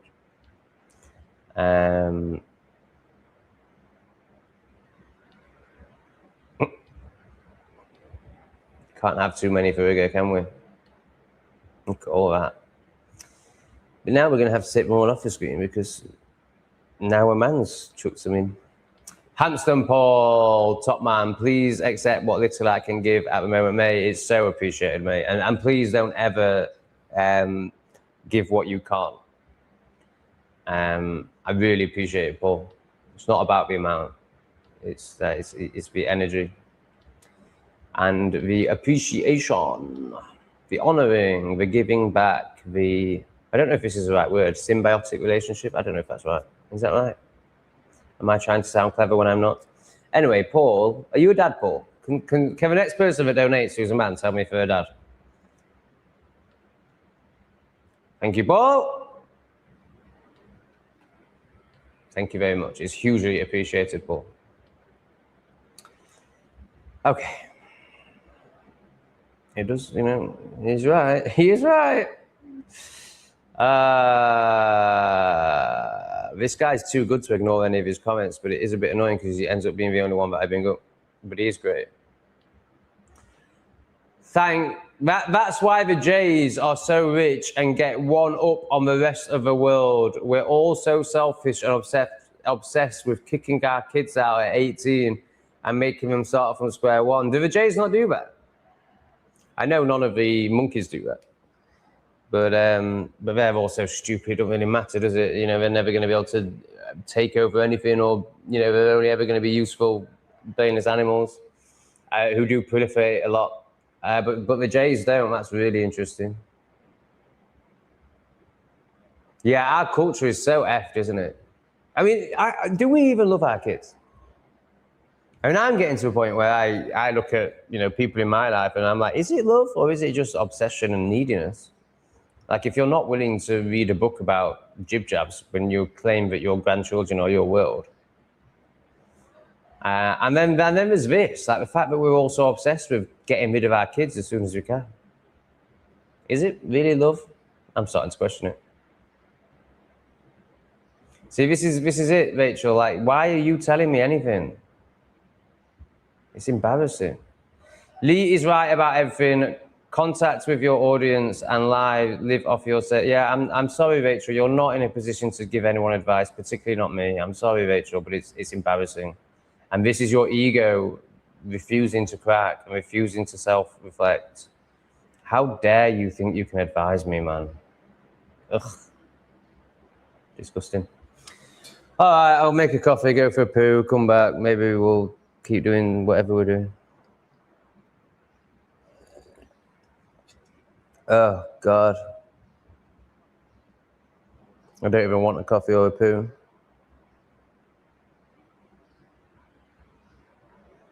I'm at the bottom of the comments, by the way.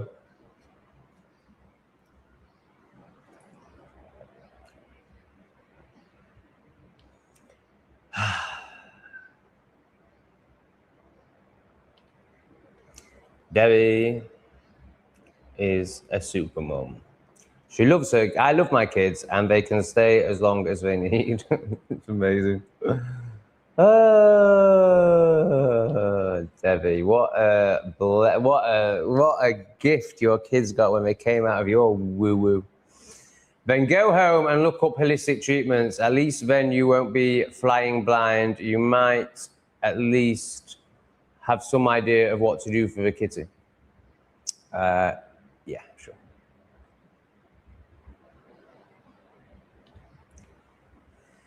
Parents I know count down the days to get kids back to school after the holidays. So true. I home educate my daughter. Oh, Riley, you're so good.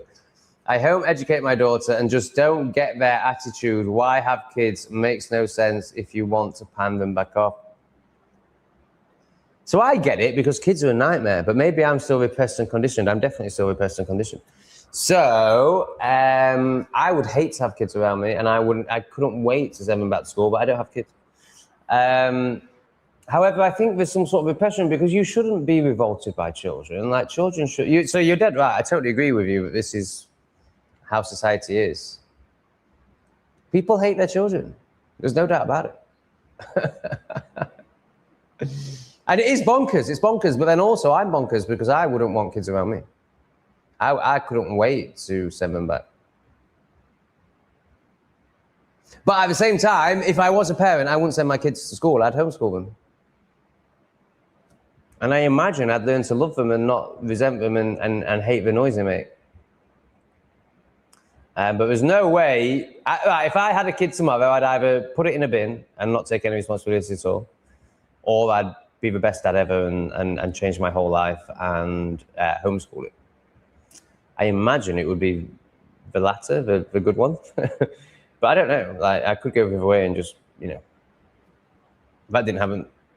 Not taking responsibility for that.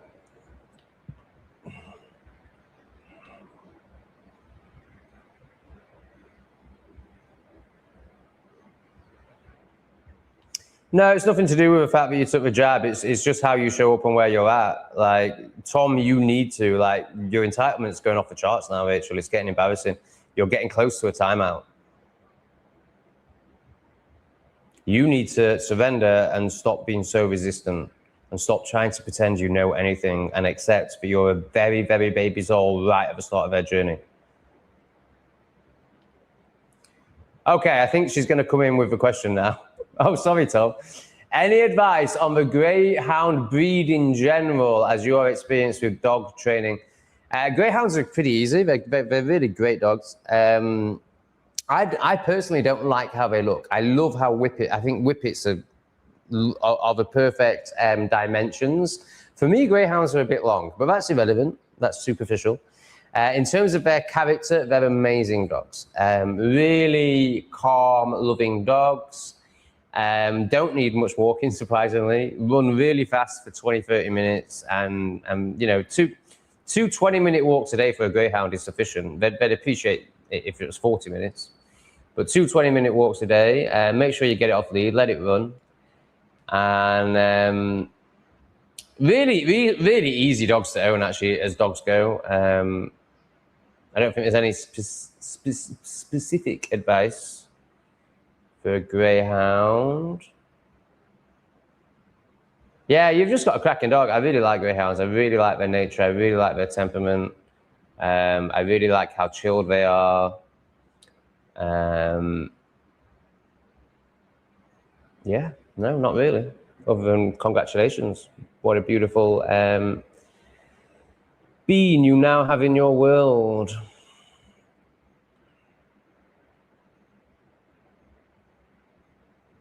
Well, I'm not allowed to find out. Tom, would you make a good uncle? I am an uncle, but I'm not allowed to be an uncle.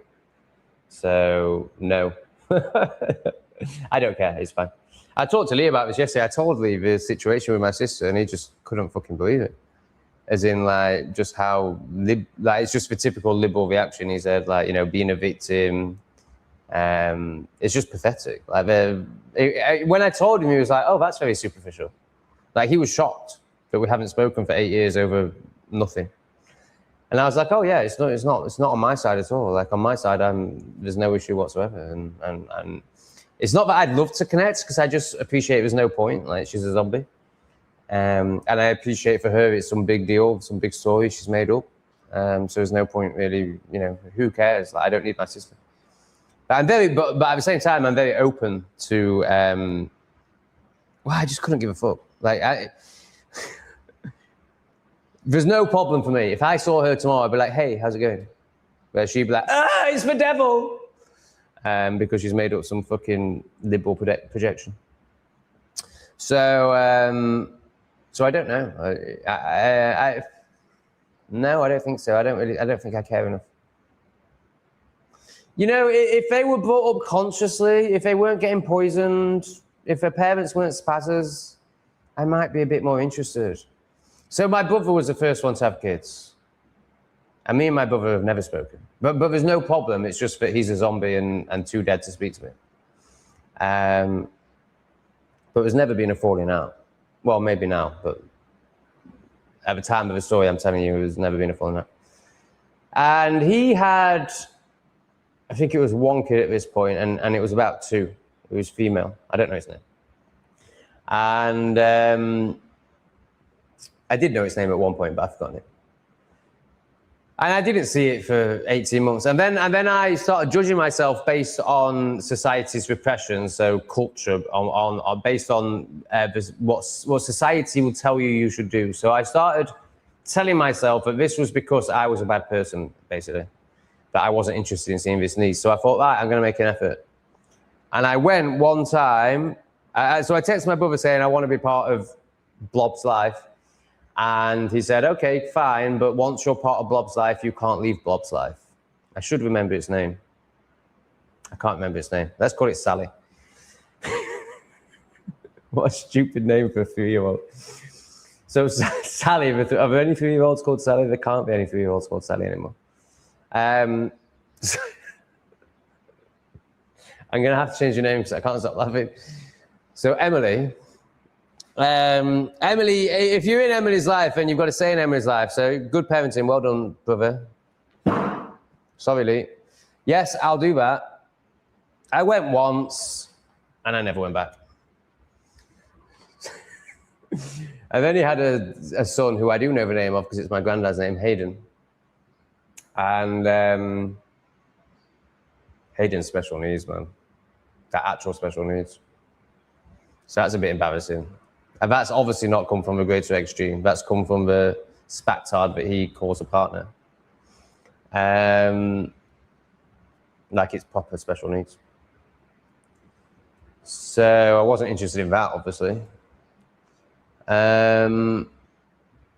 But, you know, like, this is the point. If my brother was conscious, I'd be much more interested in his children. But why am I going to be interested in repressed little zombie bots that are getting poisoned, that are probably going to be dead in 10 years?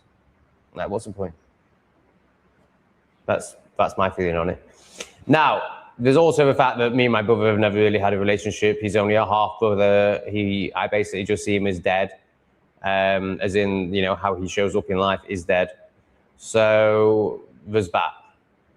Right, so it would be much more relevant to speak about my full sister, who I grew up with and have an element of respect for. But not really anymore because, you know, she's a liberal tard. Again, it's the same thing. Like, there's too much tardation there.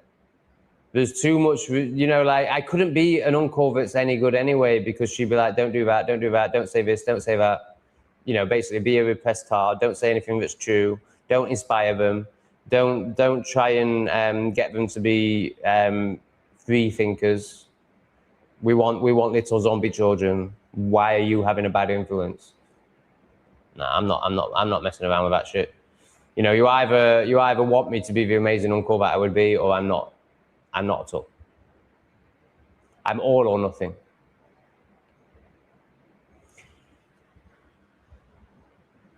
What? Oh my God, I am gobsmacked. So certainly on a practical level, one of the wisest people in the chat who eats raw meat, that's how researched this person is, that's how able to think out the box this person is, that's how able to go against society's conditionings and norms this person is, that he eats raw meat all the time, like not now and again, that's his diet. Got the jab. I'm gobsmacked. I got the jab too, but I was freaking brainwashed and too young to know better. Oh, you were only 17, wow. So you're only like 22 now, oh my God. I thought you were 40. I was 17 when the Great Con happened, and my mum's a nurse, so naturally I got the fear-mongering drilled into me every day. Bless you, bro. I really feel for you, man. Because you're amazing. You're certainly no tard.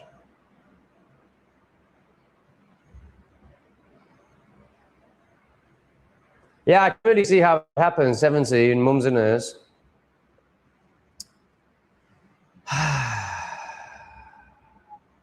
Wow, I'm gobsmacked, but then I'm also gobsmacked you're only 22, so, you know, I can understand how it happened if you were only 17. Honestly, mate, you show up like a 40-year-old.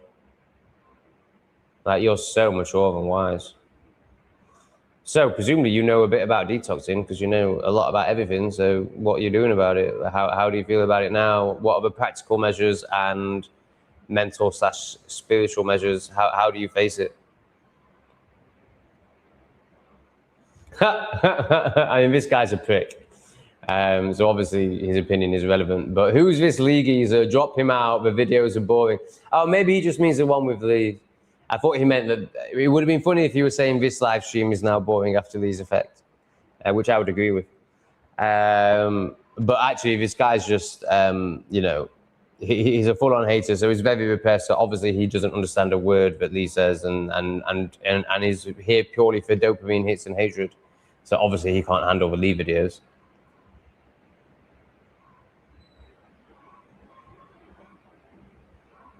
I'm not sure what you're referring to, Riley. But Cole agrees with you. I agree with Riley. Our children's soul are the most important part of our lives. This is why they attack the families and children and not us and souls off balance. Yeah, totally agree. No, Rachel, not at all. Like, look how I'm more than happy to sit down with Lee. I'm more than happy to receive reflections. You can't offer reflections because you're just projecting and trying to be, you're desperate for me to see you as equal. Now, Lee's telling me that everyone is equal, so in one sense, I'm sure you are. But, intellectually, consciously, we're not equals. Stop pretending we are.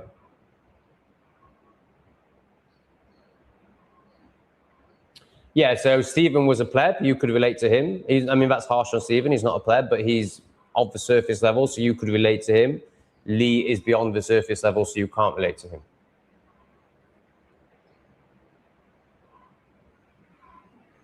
Jackknife TV, yeah! How do, Tom? Hello all. Fell asleep waiting for last night's live. I don't think there was one last night, was there? Nearly missed this one. So many family NPC tangents. Nearly missed this one. Thankfully, back in the bunker of the with Tom. The with Tom. Wow, that could be a good heading if I ever get to a state where I can as in I'm peaceful and not a crazy cat. I'm not as mad as a box of frogs. I haven't spoken with my last sibling for 11 years now. Yeah, nice. I'm probably about the same. I think it's certainly 8 or 9 years. I don't think we'll ever speak again. They've cancelled my dad's funeral over it. My dad's not dead. Over this surface level disagreement that means absolutely nothing. That happened many years ago. My dad is not having a funeral because my mum is so petrified that my sister will have to go through the horrors of ever seeing me again. Because obviously my sister's a golden child and I'm a black sheep. So she has to protect the golden child from the black sheep. So they've cancelled my dad's funeral. It's just so funny. And obviously my dad's so repressed and just does what he's told. But he has now told himself that he doesn't want a funeral, whereas actually he's just been told he's not having one. It's just hilarious. It's like the best NPC story ever. Like it's absolutely hilarious. But it's also, I just feel for my dad, really. Like, not that, funerals are satanic events anyway, I'm sure, so it doesn't really matter. And it's a relief for me because I don't have the moral dilemma of do I have to fly back for my dad's funeral now, because there isn't one. Because I wouldn't want to. It would only be out of obligation and society's judgment that I would ever do that. So, yeah, win-win-win as far as I'm concerned.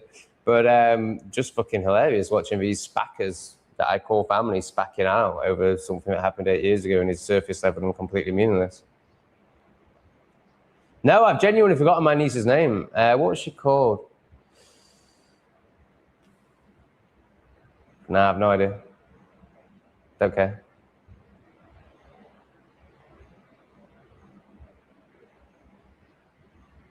So just to let you know, Rachel, you're going to blow up very soon. You're going to fall out with me very soon. This is the start of it. So as you can see, I am with Lee. We project onto, let's just say, our teachers, people who are helping us and are higher than us and are giving us strong reflections to help us. But it's inevitable we end up falling out with them and end up projecting onto them and end up making them the wrong guy. I'm determined not to do that with Lee because I've experienced it enough to know that it's my ego. But you're about to do this. You're doing this now through this live stream, and it's about to explode. So you're about to start hating me, and because you're about to become a hater. I can. It's very obvious to me what's going to happen, and that's fine. That's your process. It's nothing to do with me. I don't care. Obviously, I'd prefer it if you weren't a hater, but it's inevitable. That's the stage you're about to go in. I'm telling you now, so maybe you can actually reflect on yourself and do the work and not do that. But it's inevitable that you are going to do that. Tom, I have the exact same scenario with my sister. I always knew she was going to weaponize her kids once they were born. I think she's jealous of the fact I'm not fake like her. Yeah, of course. Of course. It's just like Rachel now. Like yeah, no, okay, let's not use Rachel. Yeah, there's a lot of jealousy in there.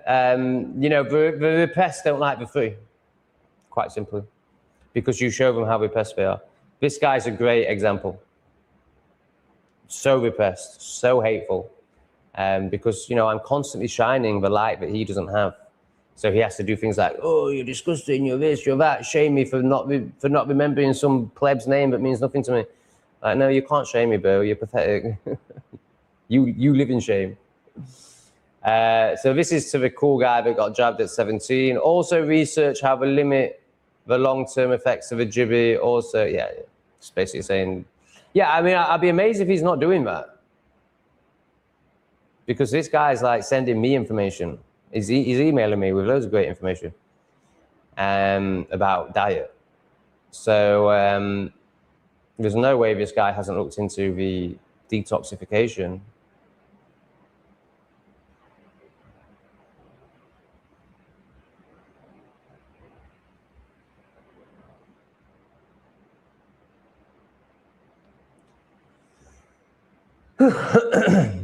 I think we're in the age of narcissistic personality disorder.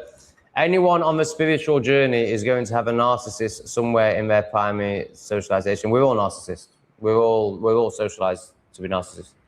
Like the way society is now, it's so materialistic, it's so disconnected. You can't possibly not have some narcissistic tendencies being brought up in this society. So I find people that are obsessed with narcissists are the narcissists because they're living in projection. Everyone's a narcissist. All this story of I'm surrounded by narcissists. No, see the narcissist in you. That's why you're surrounded by narcissists. It's a reflection of yourself. Happy to answer your inquiry, Tom. I'm not a dad, and many reasons why not. Thanks for letting me know, bro.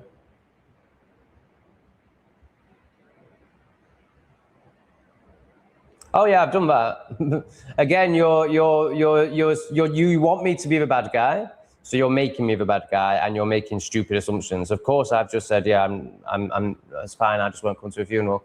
Oh no, we're not having one. They still need their little fear repression story. So yeah, of course I've done that. You stupid retard. How can you be so fucking stupid? Fuck you, Lee. I'm giving it to these cunts. How can you be such a fucking retard who just lives in complete assumption and noise and chaos, and then comes onto the stream of a conscious person where there's some conscious people and just retards all over it, you fucking spaz. Fuck you, you fucking cunt. All send me money now. Fuck off. Okay, now that's out of my system, we can carry on.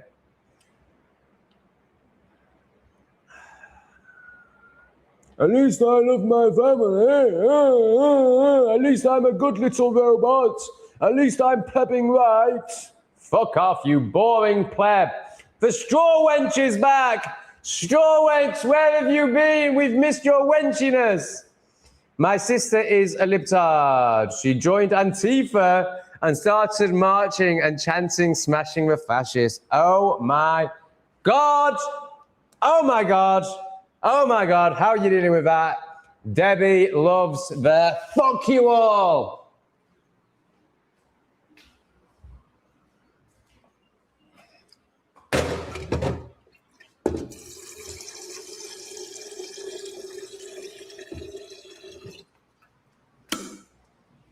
Oh God, such repressed fucking twats. Can't be vulnerable, can't fucking express, can only fucking judge. How boring, how fucking boring. Do you not get bored of being a repressed fucking pleb? Do you not get bored of having no backbone? Do you not get bored of pretending to be nice so that fucking retards don't dislike you? Do you get bored of treading on eggshells and not saying what's true and what you really think? Or are you so repressed that you have told yourself that what you think is correct and that you don't need to look at yourself or question anything? Oh yeah, you are that fucking retarded. Fuck me. And you're on my live stream and I'm supposed to not react. And I'm supposed to not demand money when I have to deal with such utter utter Goius Plebeius Retardius. Fuck me. What a stupid fucking existence. However, this flower is very beautiful. Send me money, bitches.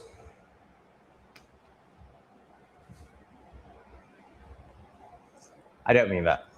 You're not bitches, especially the ones that send money.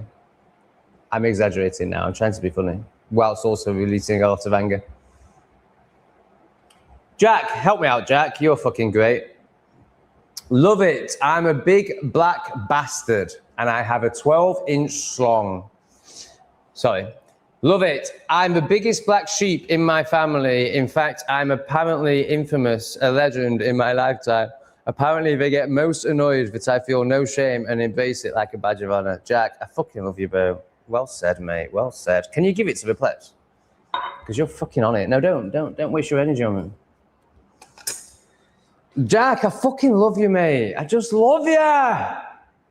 Do you want to come and live in St. Meat for a month, Jack? Or for as long as you want. I assume that you don't have the means to do it long term, but you know, if you want to come and live here with me and leave for a month, email me. You're in.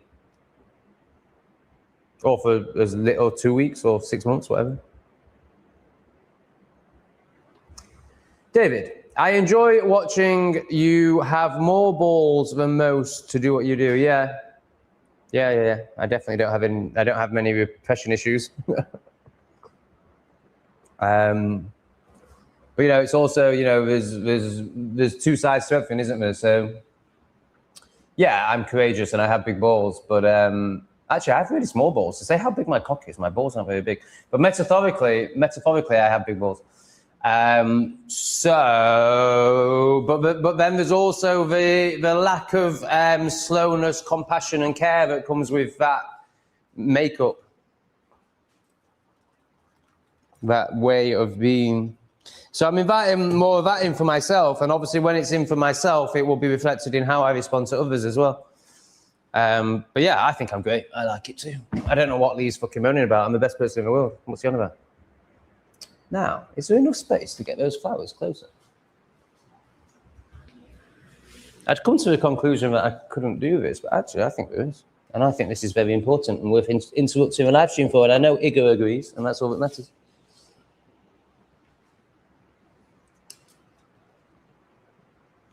There you go, Igor, that's for you. And Debbie, and all the other good ladies. And any men that aren't so repressed and scared of their feminine side, that they can appreciate it too.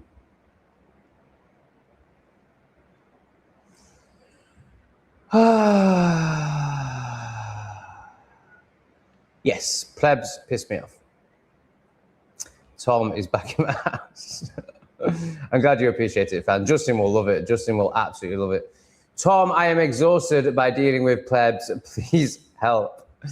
Mate, I'm having the same issue, mate. I am having the same issue. Thank you, Justin. I really appreciate you. I hope you're not, you know, so repressed that you think that that's a gay thing and get triggered by it. I don't think you are. I love you for your support and your contributions to the chat. I'd probably suck you off too if you want, but that's not the intention.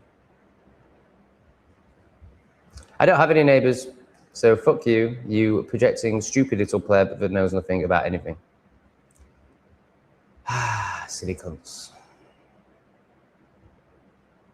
Silly, repressed, projecting, stupid plebs. Everyone has narcissism. We wouldn't survive without it. But I don't believe everyone is a cluster B personality disorder.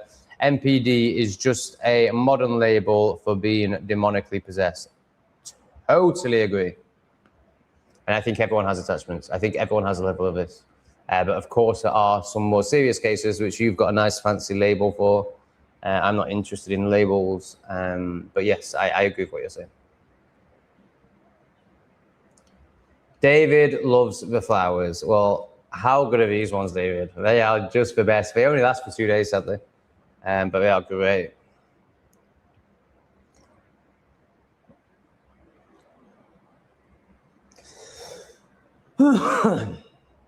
All right, that's the end of the chat. It's getting a bit weird for this one. Oh, it's getting a bit out of the bounds. Oh, I'm not used to this. I'm not used to somebody expressing honestly and openly and truly. I'm not used to people that aren't repressed.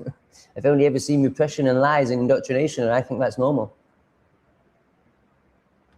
Yeah, flowers are the best. Right, I'm going to go and shit. Get some comments in if you want this to continue. Oops.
Oh my God, that was never ending. That was horrendous. That was worse than the waterfall, the ice waterfalls. You know when it's like really stodgy and just comes out in bits and never ends? I've still got half of it up my fucking tunnel. Because, you know, there's only so long you can sit on a toilet for. Especially when you're meant to be doing a live stream. Lol. Yeah, that was awful. And it burnt the chocolate starfish because I ate chili last night. What did I eat last night? Oh, I had Mexican last night. Oh, yeah. I was a right fat fucker. So after Beans died, I decided to just completely treat myself, as in, like, comfort myself. So for lunch, I had fish and chips, which is, you know, usually I just have rice and meat for lunch. But I had fish and chips. And then for tea, I got nachos and, how do you say it? Quesadillas? Quesadillas. Now, by the time I'd finished the nachos, there wasn't really any room for the quesadillas, but because I'm a fat cunt, I still forced 2 of them down. Got 2 in the fridge for lunch today. But of course, full of jalapenos. So the chocolate starfish is a boiled starfish this morning. And it was just so stodgy. And then I had to use the Asian bum gun to try and get the rest out, but I didn't really. So I think there's still a load of stodge up there. Which is no shock, seeing as I had fish and chips for lunch. And then Mexican stodge for tea. All right. No donation. No more donations, I should say. Yeah, I think we'll end this. Okay, where are we at?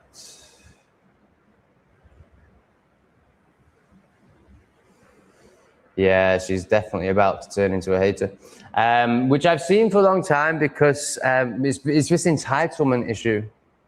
It's this she has all these expectations of me based on her own repression and entitlement, and of course I'm not going to fulfill any of them because they're all retarded and all about her, and they have no perspective of, you know, the other me, and the fact that these are my channels and are here to serve me, not her. So it's inevitable. I've always known that Rachel will end up being a hater. Ship poo comments only required. No cash for you. Carry on, Tom. Perhaps you have learned to take on, but oh my God, how dare she?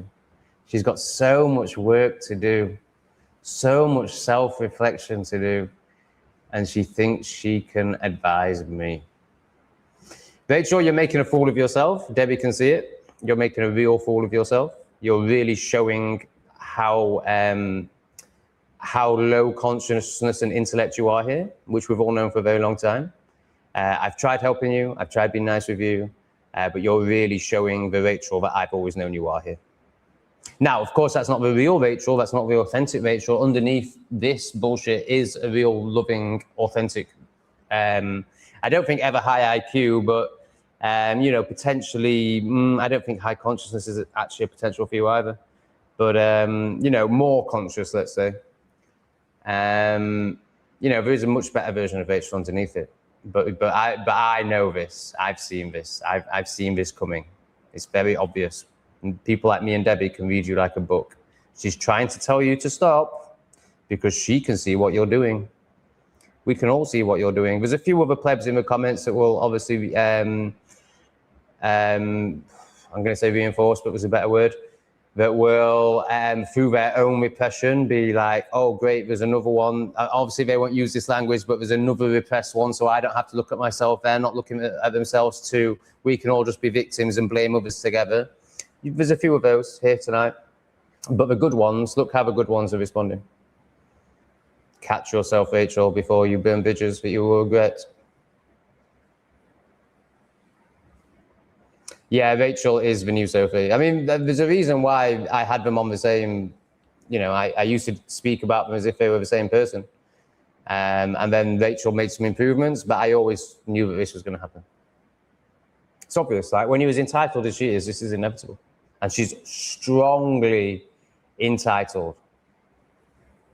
Now she's trying to show some wisdom by just banging on about beetroot. Very obvious, very boring. Yep, Rachel's a spaz.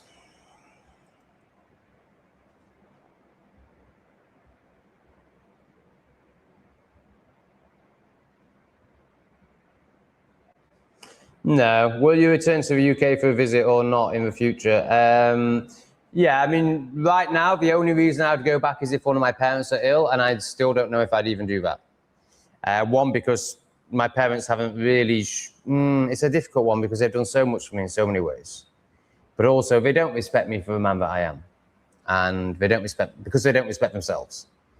So what's the point in me going back? So let's say one of them gets ill, like, okay, there's something about being at your dad's side when he dies. Like, maybe, probably.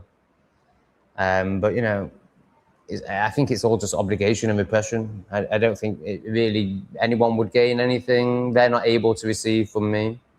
They're not able to receive, full stop, so they can't receive from me. Yes, come on, man. Oh, you're down there, are you? Okay. Where's CT7? No, I've not even seen him this morning, other than when he was on the circle. Buzz, buzz! See that, normally he'd be around my feet straight away. Oh, I just can't do this life anymore. I just can't do it. It's just crap.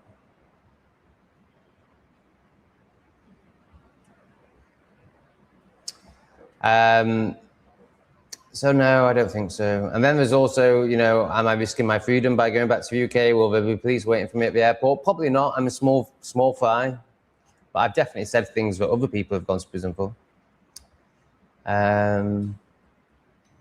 So if we got a Rupert Lowe government, which obviously would still be part of the same club and would still be there to enslave you, but it would look quite good for a while, and it would be like when Donald Trump came in and a few things changed, like men are men and women are women, and everyone cheers that. But that's only because they've swung the pendulum so far into insanity that just saying basic obvious stuff now feels like a win, but it doesn't change any of the fundamental things that are enslaving everyone.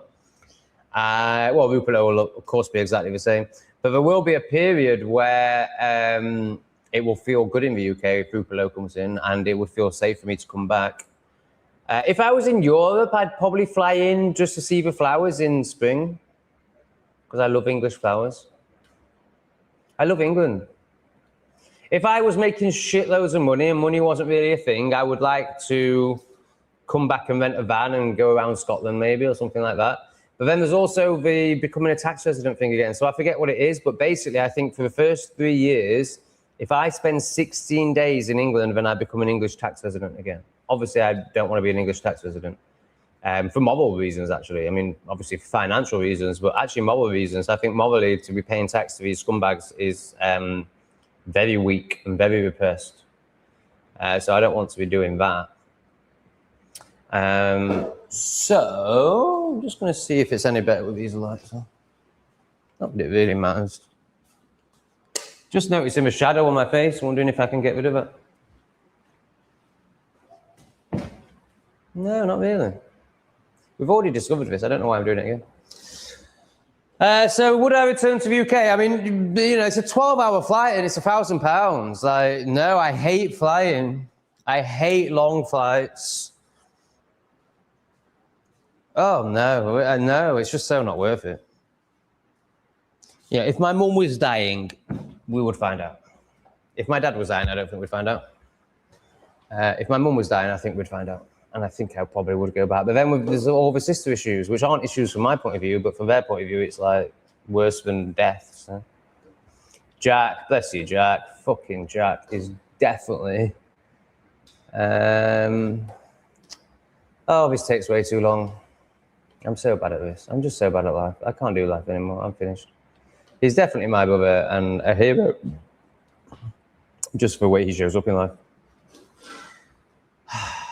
By the way, seeing you use my gift words, chocolate, it was you, Jack. Oh, fantastic. I didn't understand it when you first said it. So I was referring to the chocolate starfish as basically the poo and still using brown eye for the chocolate starfish.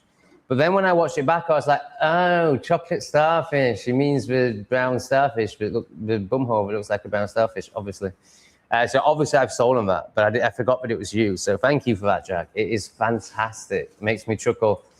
You make blunt honesty an art form and give me a giggle every time. I just love you, Jack. And we're kindred spirits, man. We'd get on great. I think you're brilliant.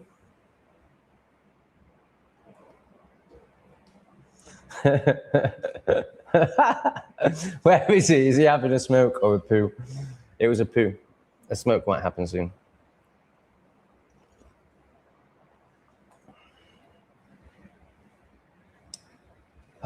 We've got a newish subscriber, Gaz Bob's Life. Good start, good name. Newish subscriber here. You're right, Tom. Very good start. Will be obvious shite around us, and we're expected to put a mask on and pretend everything is okay. Fucking mental, isn't it, mate? Mental. You're literally getting invaded by stabby, rapey animals, and like, it's racist to have a problem with that. It's just fucking bonkers. Oh my goodness, I can't cope with this life for much longer.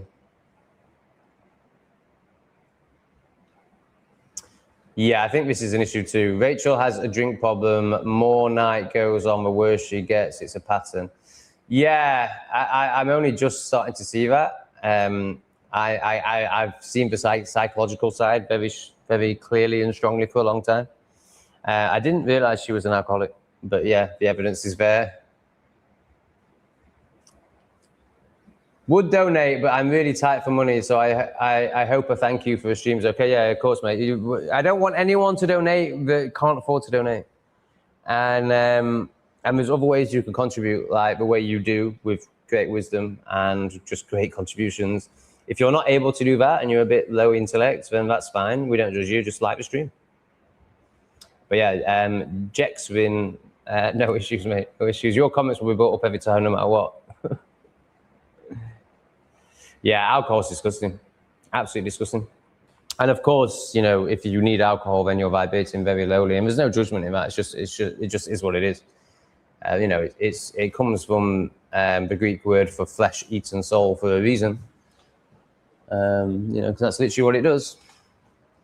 But of course, if you're in deep shame and deep guilt and deep fear, then once again, I don't have a vibration chart. Then you will be vibrating with alcohol or maybe H or crack.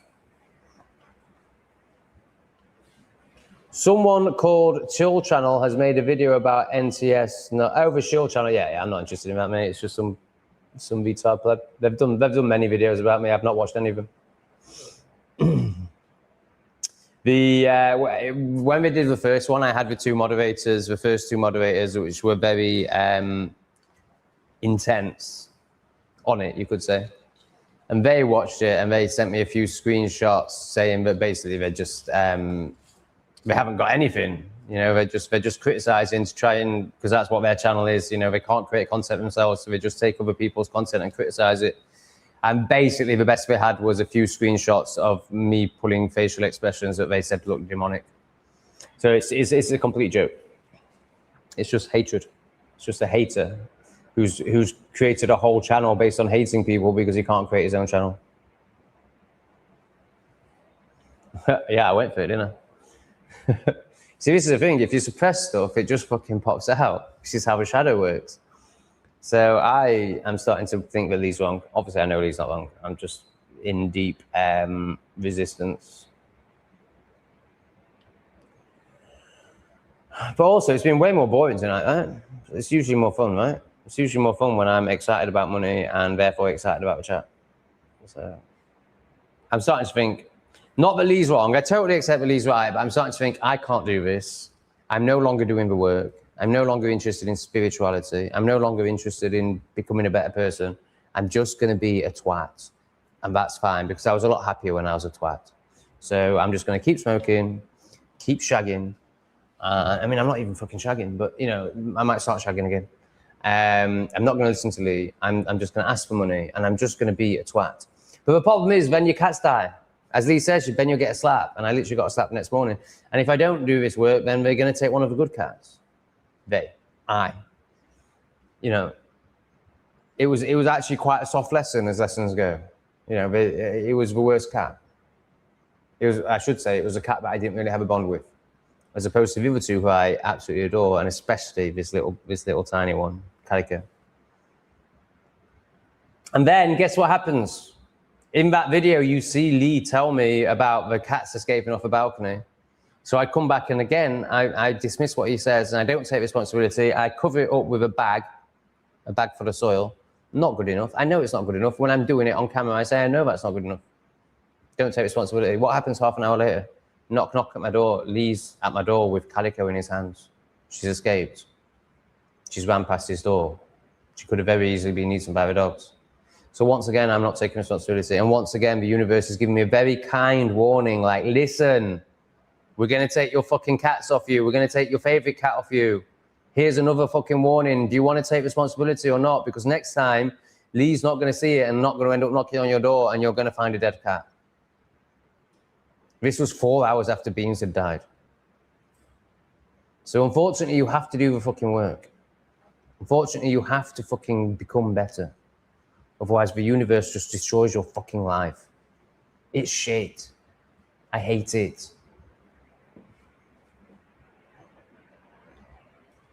The thing is, Tom is on his journey, as we all are, and anything he has taken from his conversation with Lee will take time to take in. It takes time to change. Riley knows because she's doing the work. Debbie knows because she's doing the work. What I see, Rachel, is Tom has taken it in and he will do the work. But as I say, it's not something that will change like that. So Rachel's judging me. I mean, it's just so pathetic when she's showing up like an alcoholic spastard who's clearly in total hatred and repression. I know, I get it. I love Tom. Been watching for 2 years. So I get he is entertaining. Yeah, that's not what she's saying at all. Just not what she's saying at all. Paul gets it. All the good ones get it, obviously. Straw Wench is going for Rachel now for her attention. She used to get dopamine hits off the pointless attention of Sophie. She's lost Sophie now, so now she's going to go for Rachel. You have made me spurt tea over myself countless times. That's an absolute win. Well, sat baking in bed watching your lives. I love that, Jack. I fucking love that. I just love you, Jack. And I'd like to say not in a gay way, but I think it could be quite gay if you're good looking. Okay, so Rachel drinks gin and tonic now as I'm on a diet and wine is calorific. Healthy living.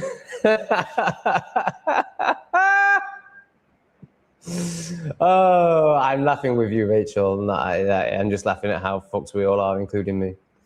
My friend gave me some green herb he grew, Alaskan thunderfuck. I mean, any weed that's called thunderfuck, like, nah. It's called, I think burning down with Tom would be epic. I think you'd be disappointed. It's like that, what's that, that really good mushroom that's called penis envy. It's like, why do we give these amazing medicines these horrendous names? I would be very wary about anything called thunderfuck and what energy it's been grown in. But, you know, also these names are just names. I love you, man. Yeah, I'm very open for people coming to say MV, but they have to have met themselves.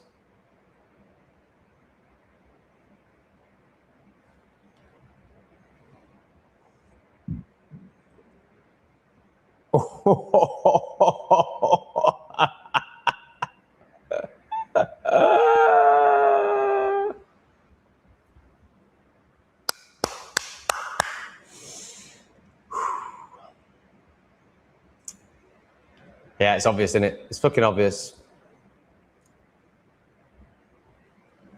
No, it's not mean. It's reflecting. It's helping. You know, what's mean is people pleasing and being nice when people are destroying themselves.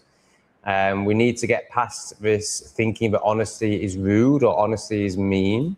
This comes from your repression. This comes from your defensive nature because you haven't met yourself and have never taken an internal breath.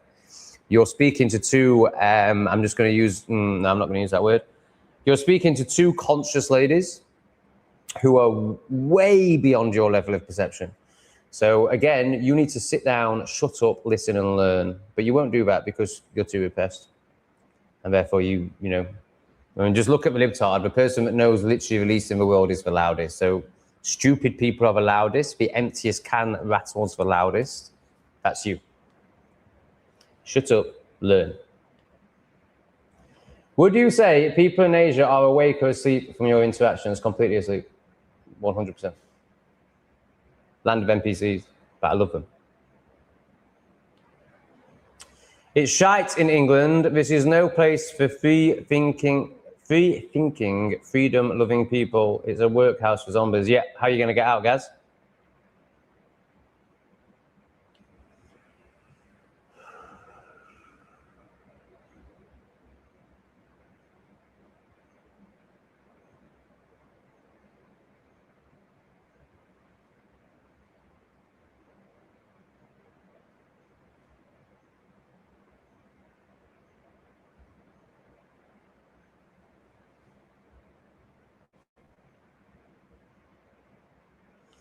Look at all these excuses, man.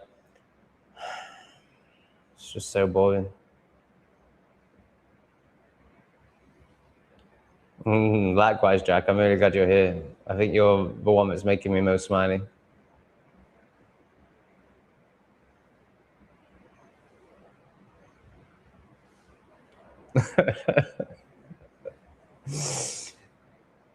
Debbie to Rachel. My point is you're yelling at Tom. He should learn, yet you get pissed every night. It makes no sense.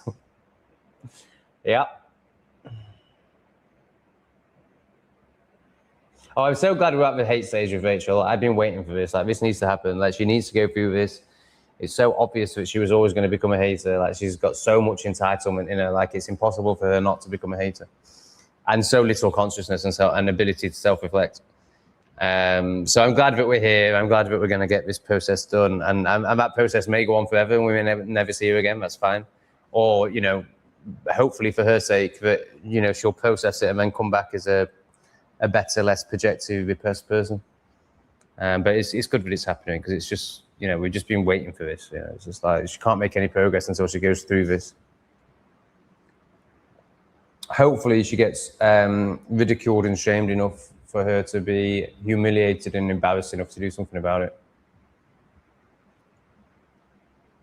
Daz is finding it cathartic. I'm at the bottom of the chat, guys, if you're wondering why I've slowed down and stopped. I guess we're going to end the stream. How much money have I had? Even though that doesn't matter. Of course it matters. It's all I care about. Right, so 7, 9, 29. With visuals, we'll call it 30, 32, 34. I should be showing all these people. 34, 44, 46. Wow, this is great. Oh my God. 66. Cool. Let's try and do the 3. I need some more comments though.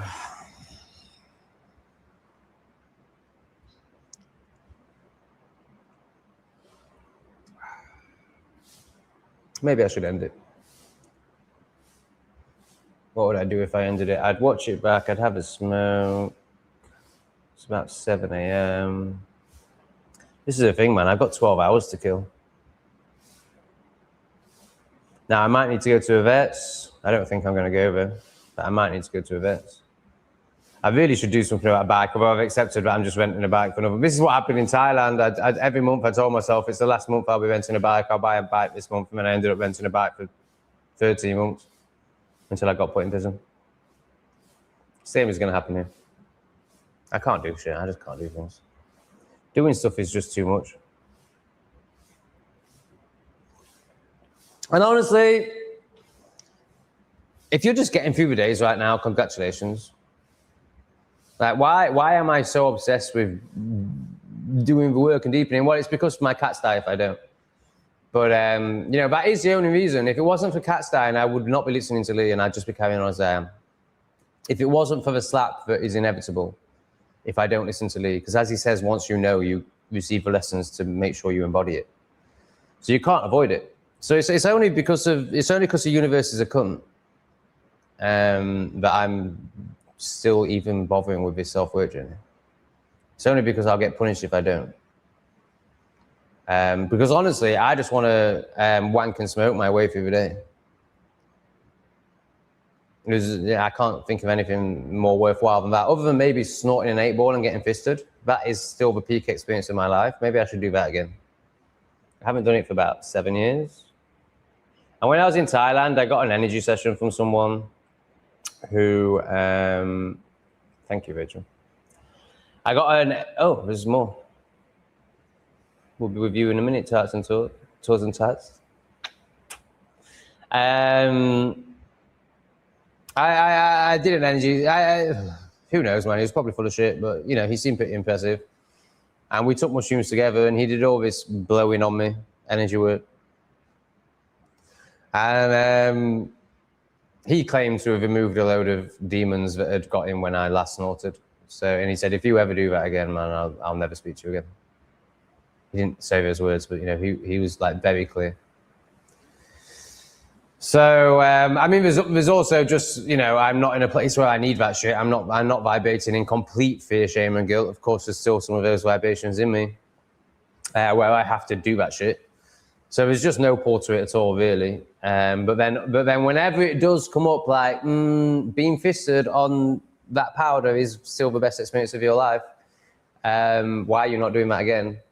Then I remember the session with a guy in Thailand, and I'm just like, I don't even need to do that. Like it's not, you know, it's just not something I'm ever going to do again. Maybe. Oh God, I just love it. I just love being treated like a bitch when I started an 8-ball. Being slapped around, being pissed on, being fisted. It's just the best. Right on the edge of existence. Right on the edge of pain and pleasure. Oh, God, the best. If I couldn't find anyone to fist me, I used to get my Hoover and I used to bounce on the handle. So, you know, think of a standard Hoover with like a pretty thick handle. Like, fucking great fun. Oh, I miss those days. Thank you, Rachel. Thank you, Rachel. Good sign. But I still think what I said is going to happen. I still think you're going to become a hater. Because now what you're doing is you're trying to buy me, maybe. Like, you know, maybe you're giving without expectation, but from every way you've shown up in the past, I imagine this will come with expectation attached. And the expectation will probably be, if I send Tom a $5, he'll stop being nasty to me. He'll stop reflecting the truth to me. Well, that's not going to happen. So I think you're going to hate me even more now. Tarts and Tours. Teas and Tarts Tours in Manchester, even though it's actually in Pennsylvania. Can you explain that to me, please? Hey, Tom, to answer your last question, my name is Michelle. I left the UK 14 years ago, could not stand what was happening over there. Amazing. Are you concerned that the same are you concerned that very similar issues are prevalent in America too? Do you feel safe in America? Why is your title Manchester when it's Pennsylvania? Those are the next set of questions for you, my love. Thank you very much for your support. This is for Rachel and the tour of Teas and Tarts in Pennsylvania, but pretending to be in Manchester. There we go to those wonderful people. Sadly, the comment is covering up the last one. Let's try and change that. No, that didn't help. That might help. No, that's not helping either. I give up. Okay, back to the chat. Let's get rid of this childish stuff on the screen, but people seem to be childish enough to child with me, so that's good, because I like them very much. All right, that was very motivating. Thanks, guys. Thanks, ladies.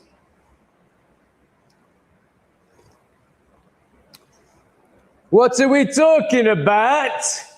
Where are you from, Daz? You sound very Yorkshire, or at the very least working class. Both two things that I love very much.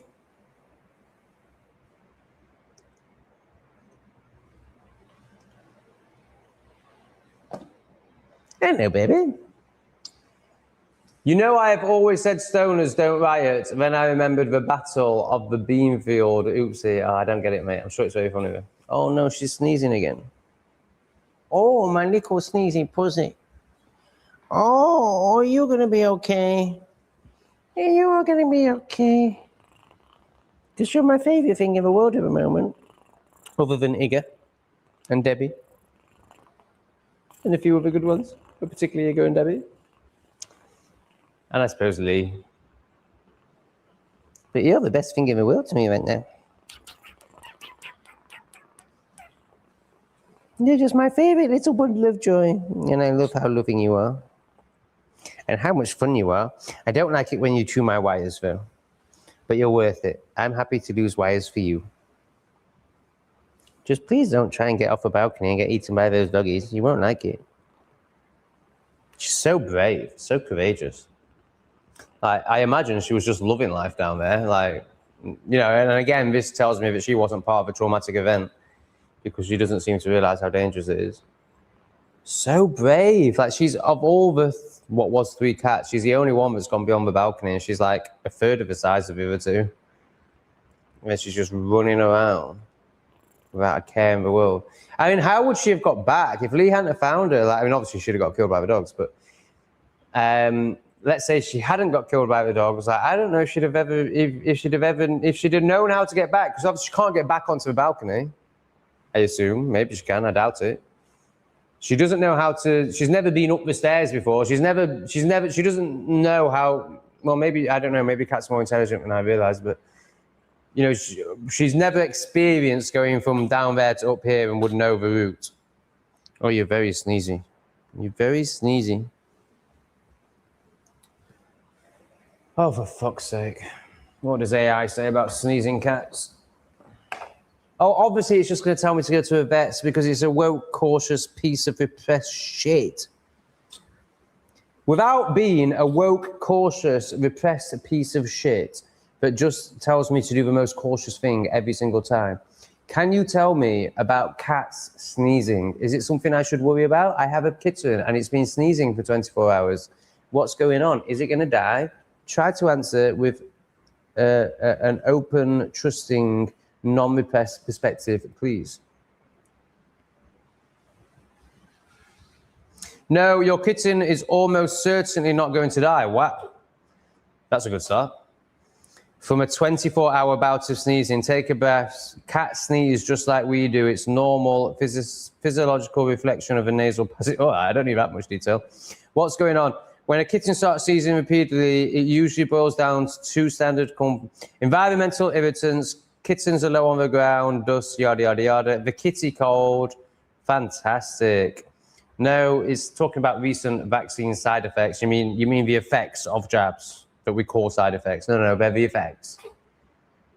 And is it something to worry about? Right, no, 24 hours. What matters is context and appetite is good, energy is good, no discharge, breathing is good, how to handle it, chill out and monitor, give it another day or 2.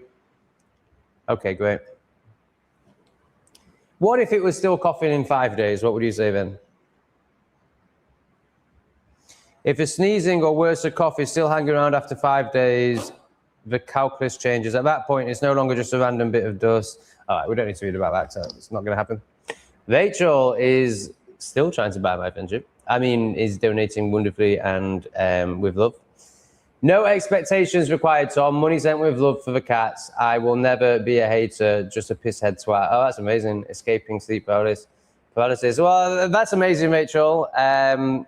I think you will become a hater at some point. I think we're very close to that. We'll see. I hope I'm wrong. But also, I just hope that you have the fastest, most powerful process that serves you the best. So if that means you need to hate on me for a bit, that's fine. I really appreciate your support. I really appreciate your love for the cats. Hopefully, I won't have to spend it at vets. And hopefully, I'd like to buy them some toys. But will they play with them? Now they play with, can I show you this? They play with this quite a bit. So this dangles off the table. They like that. You know, I can't help but be a bit of a Scrooge when it comes to toys because they like leaves. Like, you know, they like a crispy leaf more than any £4 toy that I've bought them. But at the same time, Rachel's giving me money for cats, so maybe I will go and buy a new cat toy. You know, I'd kind of like to buy a new... But then, you know, I don't need to buy a new scratching post. It's just my shopping addiction. I don't think the cats actually need anything. This is the thing, but I want to buy the cat stuff. But now, there is this tube thing in the pet shop. Yes, hello. And they've got quite a lot of them, so I imagine people buy them and cats love them. But, you know, I bought a cat bed, and of course they've not gone in it once. So I'm scared that this will happen with a tube, but something I could buy is like, it's like circular. and it's got a hole in it where they can enter and then they can run around this tube. But I mean, it looks pretty boring to me because, you know, it's not very big. Like once you've experienced the tube, you've experienced the tube. But that's obviously from a human perspective. The cats might love it. And they do like being in things, don't they? They do like enclosed spaces. So cat people, so Rachel and Riley and anyone else who wants to get involved, do you think it would be worth spending about £12, bearing in mind, you know, well, minus YouTube's cut, £7 of it is Rachel's money, on a tube thing? Like, will the cats use it, basically? Do they like tubes? Do they like running in circles and being in darkness and enclosed with a little opening where they can pop out and go, hi, I'm a cat, and I'm going back into the tube now? Can you answer that with a super chat, Rachel? Or no, I'm joking. Just stop it. I think you need a hobby, Tom. Like what? Can't do any sport out here. It's too hot. Sport is the only hobby that's worthwhile, in my opinion. Now, that's not true. Of course, reading, sewing, art, very worthwhile, but I'm way too manic for any of that stuff. So sport is the only one that serves me, and it's too hot to do that. So, like, there's a badminton court in my garden. Can't use it. Unless I can find someone that wants to play badminton at 5 in the morning, but I'm usually chatting to you guys at that time. So hobbies, again, it's just avoidance, isn't it? Like I'm learning to be and learning to not avoid myself. So I don't want to,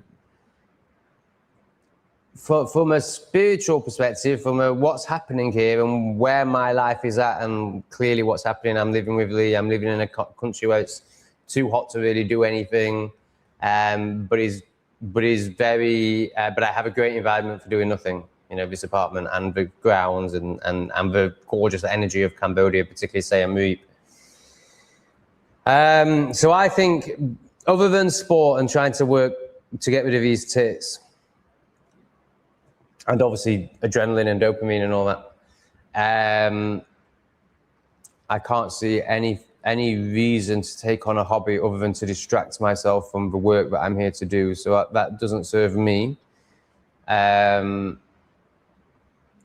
And then there's just the fact that everything's really boring. Honestly, I just want to smoke and wank. That's all I want to do.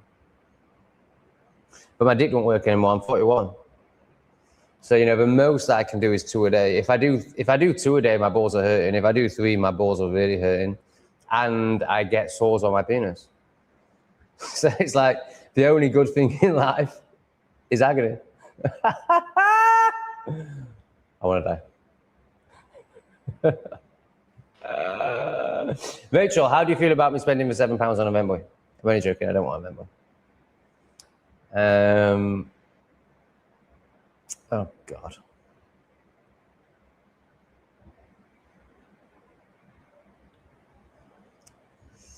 Yeah. What do you want me to do with that message, Darren? Do you want me to email you back like, oh yeah, it's terrible. Here's some more stats for you. Oh, yeah, we know. Yeah, we know it's bad, man.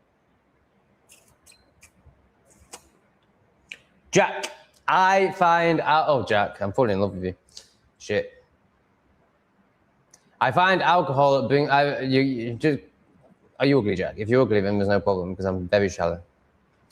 If you're hot, have we found out how old you are? I think you're like late 20s, so that could work.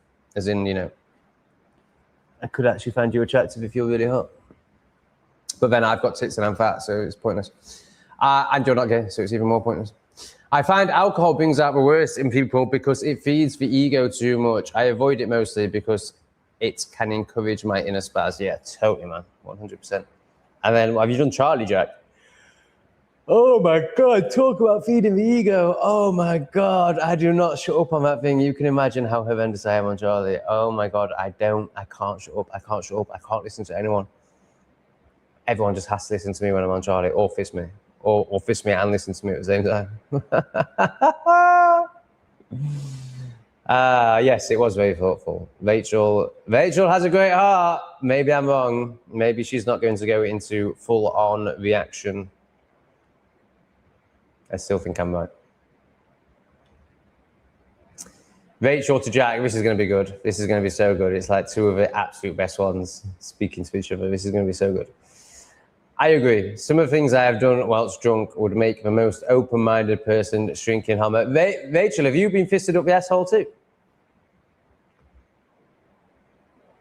You're depraved! I'm going to shame him after he's just told us that he's got fisted by up the asshole when he snorts an 8-ball. This guy clearly can be shamed by me. No, I've just told you stuff that for you would be the most shameful stuff in the world.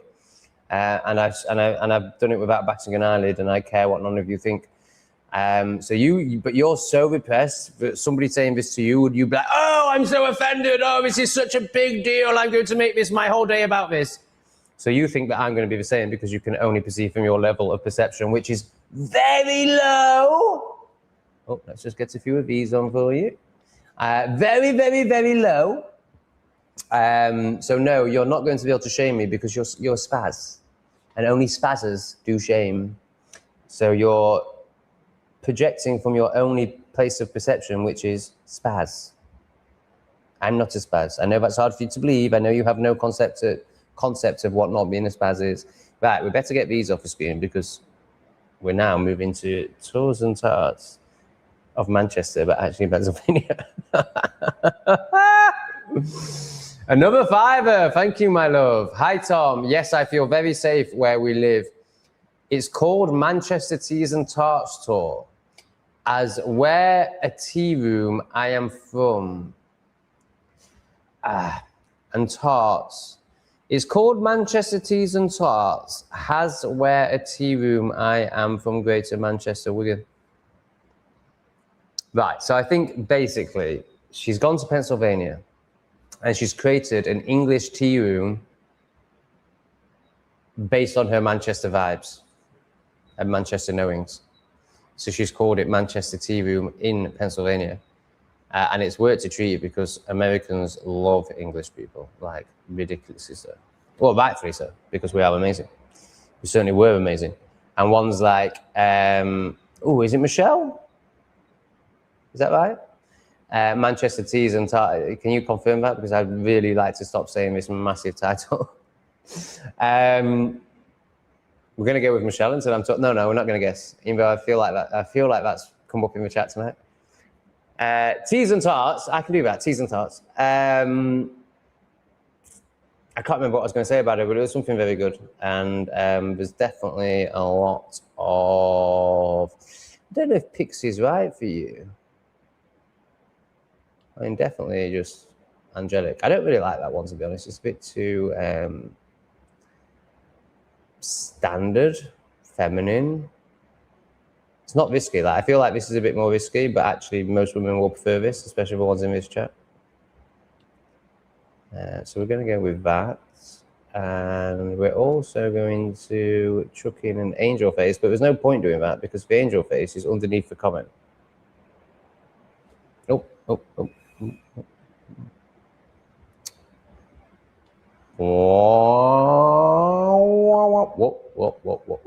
What? That's the new position for the angel face. Fantastic. That's one of my favorites. I really like that angel face.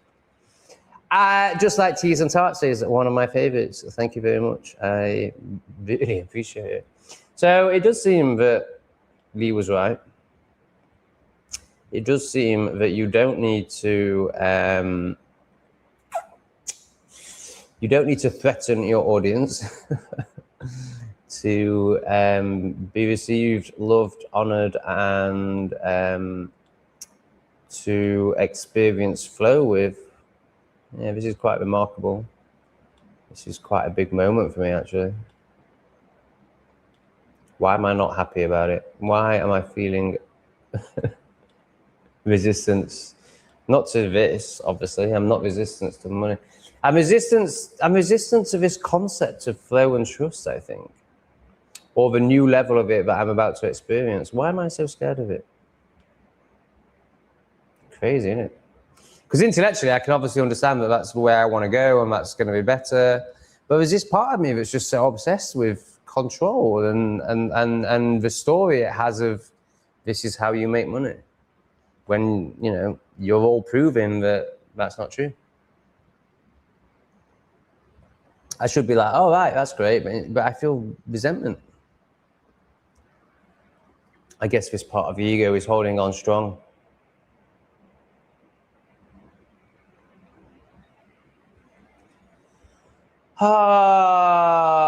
Hey, Pedro, good to have you with us, brother.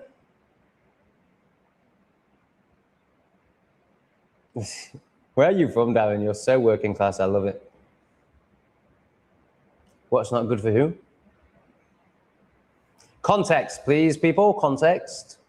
I am a pothead. It's 6 in the morning, and it's a lot to take in. You can't remember every comment, and you can't remember the context. So please add context to your comments.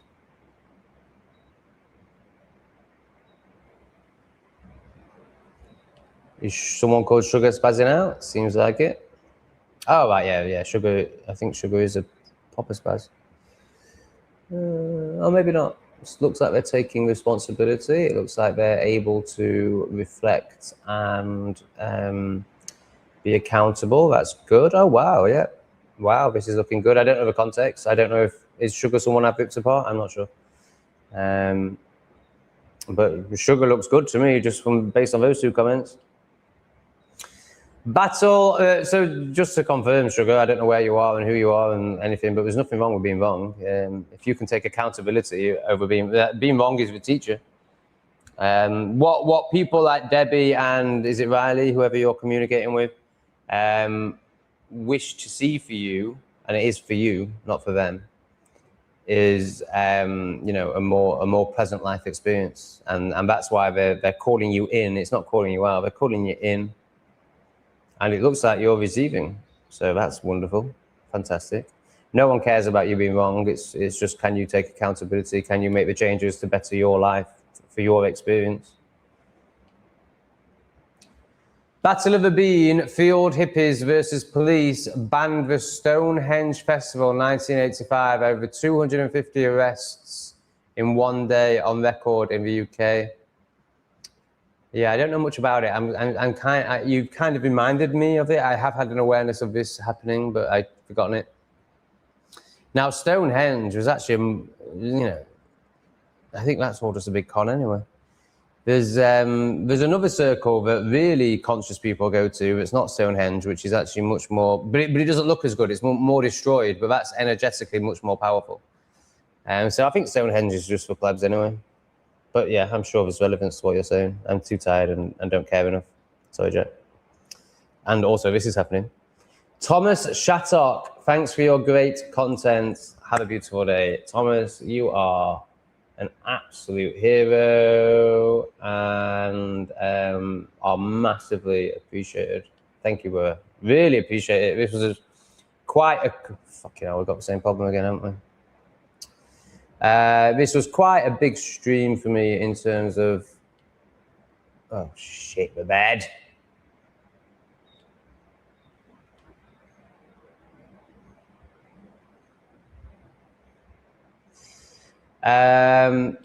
In terms of my process, my learning, my journey, my trust, whether I would ever stream again or whether I would stream again this week, it probably is more realistic.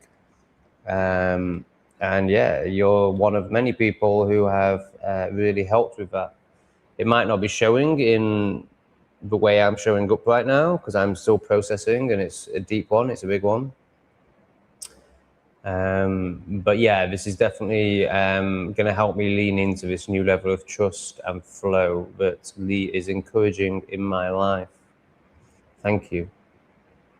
Yes. Are you smoking around them, Tom? My cat can't cope with smoke. Yeah, I am.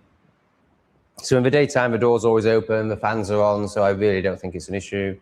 In the evening, the door is closed, the fans are still on, it's very high ceiling. There's no, it's not like, you know, it's not like when you go, there's no layer of smoke. You know, you don't see the smoke. It comes out of my mouth and it disappears. This is a big flat, big space. Very high ceilings with a big ceiling fan constantly doing that. So I really don't think it's an issue. I've never seen the cats pat an eyelid when I'm smoking or it affect them in any way. So I'm sure, you know, I totally agree with what you're saying, of course. If you're in a small flat with a low ceiling, then I think it could be an issue, but I just don't think it's an issue with where I'm living. But nice suggestion. Oh, yes, I will buy some catnip for sure. I want to get my cat, I want my cats to be smackheads. So yes, that's what I will spend Rachel 7 on, catnip. Great suggestion. I can't wait to see them like crack whores on catnip.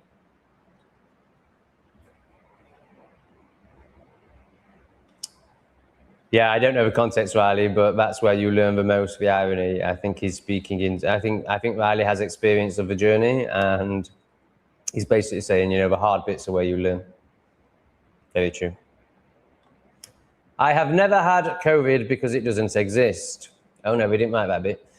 I have never had COVID. My daughter and man have had it. Really? Are you sure we didn't just have the flu? I've drank after them while they had a fever and never had it. Great, you got a good immune system. Do you think it's interesting that in 2021, all flu cases, so every year the UK gets basically the same number of flu cases within 10,000. I believe it's about 60,000. I could be wrong, but I think it's about 60,000. Every year, between 50 and 70,000, if the 60,000 is true, but you know, what I'm saying is true, whether the numbers are right or not. And in 2021, there were 0 cases of flu and there were 60,000 cases of COVID. Do you find that suspicious at all, Sugar? Do you have any questions around that, Sugar? Or are you honestly still buying this bullshit? Tube, right. So I think this is in reference to the cats thing. Oh, here we go. My cats don't use the bed, but love tubes, and they broke them. Okay, that's good. I've got a scratching post. I usually have it on the sofa behind me, but I haven't bothered because CC7 is miserable, and this one's just obviously going to be on my lap because it's all it ever does, which is amazing. Cats always need cat food and cat litter, Tom. All goes to cats. So I use soil instead of cat litter, just it's cheaper. Seems to work fine. Yeah, I know my cats need feeding. Tube. Yeah, okay, I'm going to go and buy the tube. They like little fake mice on sticks and catnips. So I've got a stick thing, but they don't seem too interested in that. They seem, you know, I see what I get out of that I can just do with my hands, like play fight with them. Well, with this one. See, I haven't played, CT7 hasn't instigated any play fighting with me, so I haven't done it with him. But this one absolutely loves it. Cats love them, or at least my 5 do. Okay, well, that's very good evidence. He's got 5 cats and they all love them. As if Cole's got 5 cats. Of course he's got 5 cats. Right, so this is a big thing for me. 3 cats felt really good. Then obviously this has happened for a reason. So there's many possibilities. You know, it's for my responsibility, that lesson. It's for these 2 cats to get on better. And maybe I'm not meant to have 3 cats. Oh my God, I'm a bit embarrassed to even tell you that I'm thinking about doing this. So obviously this one is female and CT7 is male. So do I rush out and get this one spayed? Do I ask AI when I need to get this one spayed to make sure it has no kittens, or do I have kittens? Now, how many kittens are usually in a litter? I think about 4. I don't know. Maybe it could be up to 8 or something horrendous. I definitely don't want 10 cats. But if 3 or 4 were to pop out of Calico, Cole has 5 cats. Me and Cole are kindred spirits. I mean, we're actually very different, but we're kindred spirits. Cole, do you recommend having 5 cats? Now, the only thing I can really think of that wire chewing pisses me off. If I've got 5 cats, there's more chance of that. But to be honest, it's worth it. Last night, I was watching calicoing around, chasing leaves and stuff. And the joy it brought for me, like just watching her. I was like, if I had another 3 of these, like, surely that's just 3 times the joy. Because I just love it. You know, I love flowers. I love just looking at flowers. Well, imagine a cat. Like, it's so much more entertaining. Now, the only thing I can really think of as a negative is feeding time. So when I had 3, I would get 2 bowls for the 2 bigger cats, and I'd get them both looking at the bowls, and then I'd chuck them in different directions. So they'd run to the other sides of the rooms and they'd be focused on that food. And then Calico, like a spastard, wouldn't understand the pattern that happens every time where once they're out of the way, you're going to get your food. Instead, she wouldn't trust that and she'd run to one of their bowls. Obviously, she's going to get bitten. So as she runs, I grab her and pick her up, and I have her bowl of food in the other hand, and I drop her and the food on that table. So there, the other 2 were eating down there and she was eating there. So if you've got 6 cats, how do you manage that? Or 5? If you've got 5 cats, how do you manage that? That's the only reason I can think to not get more cats. Now, the other reason is because these 2 cats are amazing. These 2 cats are sensational. Like, do I need another cat when this one is on me all the time? And CT7 is also very loving. Would it affect my relationship with these 2 cats? Would it stop them being so loving? Would it stop me appreciating them so much? That's another thing to consider. But I think CT7 and Calico should have babies. Maybe. I haven't decided yet. Now, there's also the fact that do I really want, because there's an abundance of cats here. If I went onto expat Facebook and said, I'm looking for 2 cats, I'm pretty sure I could get 2 cats that day for free. So really, I should home some cats that really already exist rather than bringing more cats into an environment that probably doesn't need any more cats. But also, Calico and CT7 are great, and I'd like to see what their babies will be like. Presumably, they'd be very loving and playful, because they're very loving and playful. I don't know how cats work. Cole, how do cats work? Riley, how do cats work? Debbie, how do cats work? No one cares about hamsters. Hamsters are crap. Unless you've got children, what are you doing? Just cruel. Why would you keep a rodent in a cage unless it's for a child's benefit? Then you could possibly argue it's worthwhile. Yes, David. Wow. Thank you, man. I'm getting some super confirmation today.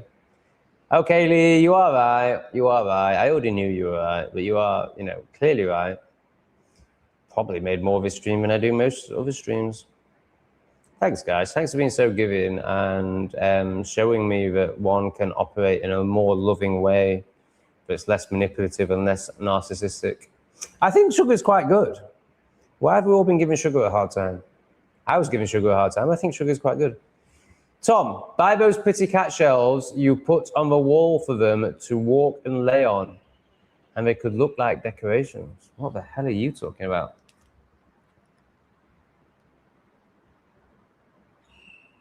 So I'm Googling cat shelves, and I'm going to click on images. Oh my God, they're amazing. Oh, wow. Can you get those in Cambodia? Can I build them myself? Can I order them online?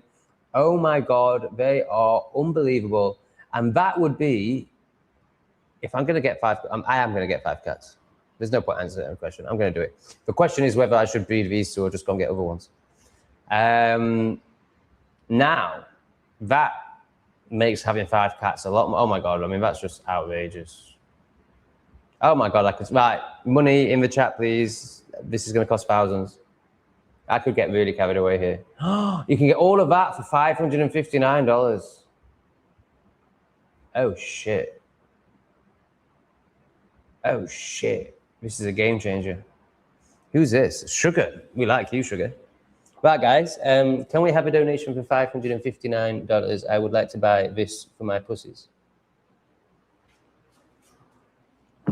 Now, you've got to take into account YouTube's. If you're going to send that sort of money, then can you please use the Patreon and buy me a coffee down below? Because YouTube will take a nasty percentage. But that's fine. It's worth it for the super chats and the live stream. But if you're going to send a big one, I don't know why I'm even talking about this, because no one's going to do it. And I don't expect anyone to do it. And that was a joke, and now I'm talking about it as if it's serious. But who knows, man? Maybe someone will. Then you've got, you've got PayPal, and then I'll get 100%. Is that in the comment section? Hopefully that's in the comment section, in the description. If not, buy me a coffee, and the other thing is Patreon. Oh, shut up, Tom. Just be grateful for what you've got. Thanks, guys. So I'm now saving up for a Tesla machine and a load of cat wall furniture. Wow, well done, Sugar. That was great. I didn't know that existed. Like scratching posts coming out of a wall. Fuck me. Oh my God, I'm going to get 12 cats. Right, how do you feed 6 cats? That's the only other thing. Now, so I was thinking about this last night. I think what I would do is I would get the 6 bowls ready. Obviously, any that tried to jump on the side, I'd bat them off, so they learned that they couldn't do that. And then I would take the two bowls to the bedroom, and the strongest 2 cats would run into the bedroom. I'd chuck them to the other sides of the bedroom and close the door, so that was 2 dealt with. And then I'd basically be able to do what I'm doing now with 4. Does that sound like a good tactic?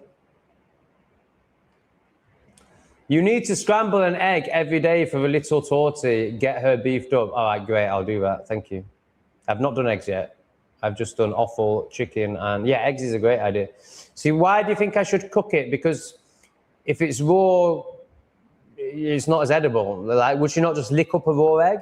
So I think cooking food for animals is definitely retarded. I think maybe even for humans it is as well. But definitely cats shouldn't be eating cooked food, and obviously there's more nutrients if it's raw. So why not just give it raw? Is that you being a bit pressed and special, like everyone is? That's not a criticism. You know, the person that I got the cats off, super conscious, cooks the meat for them. Mental. The Alaskan thunderfuck, the underfucked,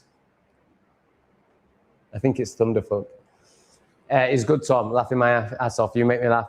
Oh, it's sugar again. I really like sugar. Sounds like a heavy indica to me. Is that right? I like an indica sativa mix. Right, if we're going to carry on, I'm going to roll up a roll-up. Are we carrying on? I mean, David's chucking the jewels in now. Oh, no, it shouldn't be based on that. It shouldn't be based on that. It should be based on whether I'm enjoying it or not. I am enjoying it. I think, am I enjoying it? I don't know. I don't enjoy anything anymore. So Riley's got something to say. If your landlord allows, he's not relevant, then the shelves sugar suggested are a good idea. So let me just clarify. He's really cool is what I meant there, and he's really chilled out. They do love them and also give them somewhere to jump up away from dogs should one manage to get into your flat again. Yeah, great. Really agree, Riley. Well, it's not about agreeing. I'm learning from cat people. Thank you.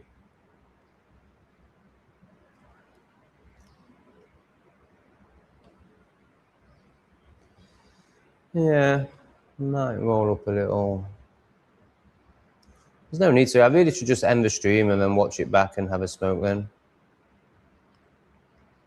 But I have nothing to do today. Other than maybe cat stuff. Where's CT7? Buzz buzz! Not you, you're already here. CT7! What are you doing? Where's my little puss puss? Are you back in your hidey hole? Oh, he's in his hidey hole. CT7 is traumatized. So when I first got Beans and CT7, they were the first 2. I thought I lost them. I thought they'd escaped. And they were in this little cupboard. Their little safety place. And as they came out of their shell and realized that I wasn't, you know, a horrible person for trying to kill them, and I actually loved them and was feeding them, you know, so basically as they acclimatized to a flat, they would sleep in there and then be cat around when they were awake. And then the last 3 days, they've ditched that and they now sleep on the sofa. So obviously that's a sign that they're very comfortable and very happy here. Now CC7 is back in there for the first time in 4 days. So he's obviously very upset. Bless him. That sucks. Maybe I should go and get his other sister, Shiloh. I think he got on with Shiloh really well, apparently. So maybe I should go and get Shiloh for him. But then are they going to want to give me a cat when one of the cats they just gave me is dead? Also, I don't really want another black cat. But if it's good for CT7, then I will do.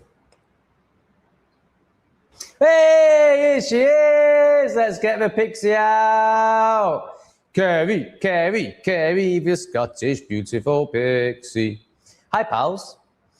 Is there anywhere you could start planting fruit and veg? It's so addictive and the rewards of your toil will taste the best. Is that a question for me? I'm sure there is, but I don't currently know of anywhere. Yeah, so this is why it would be nice to rent a house. Because I would like the cats to be able to go outside. So I would like them to have a garden that is fenced off and there's no dogs able to get into.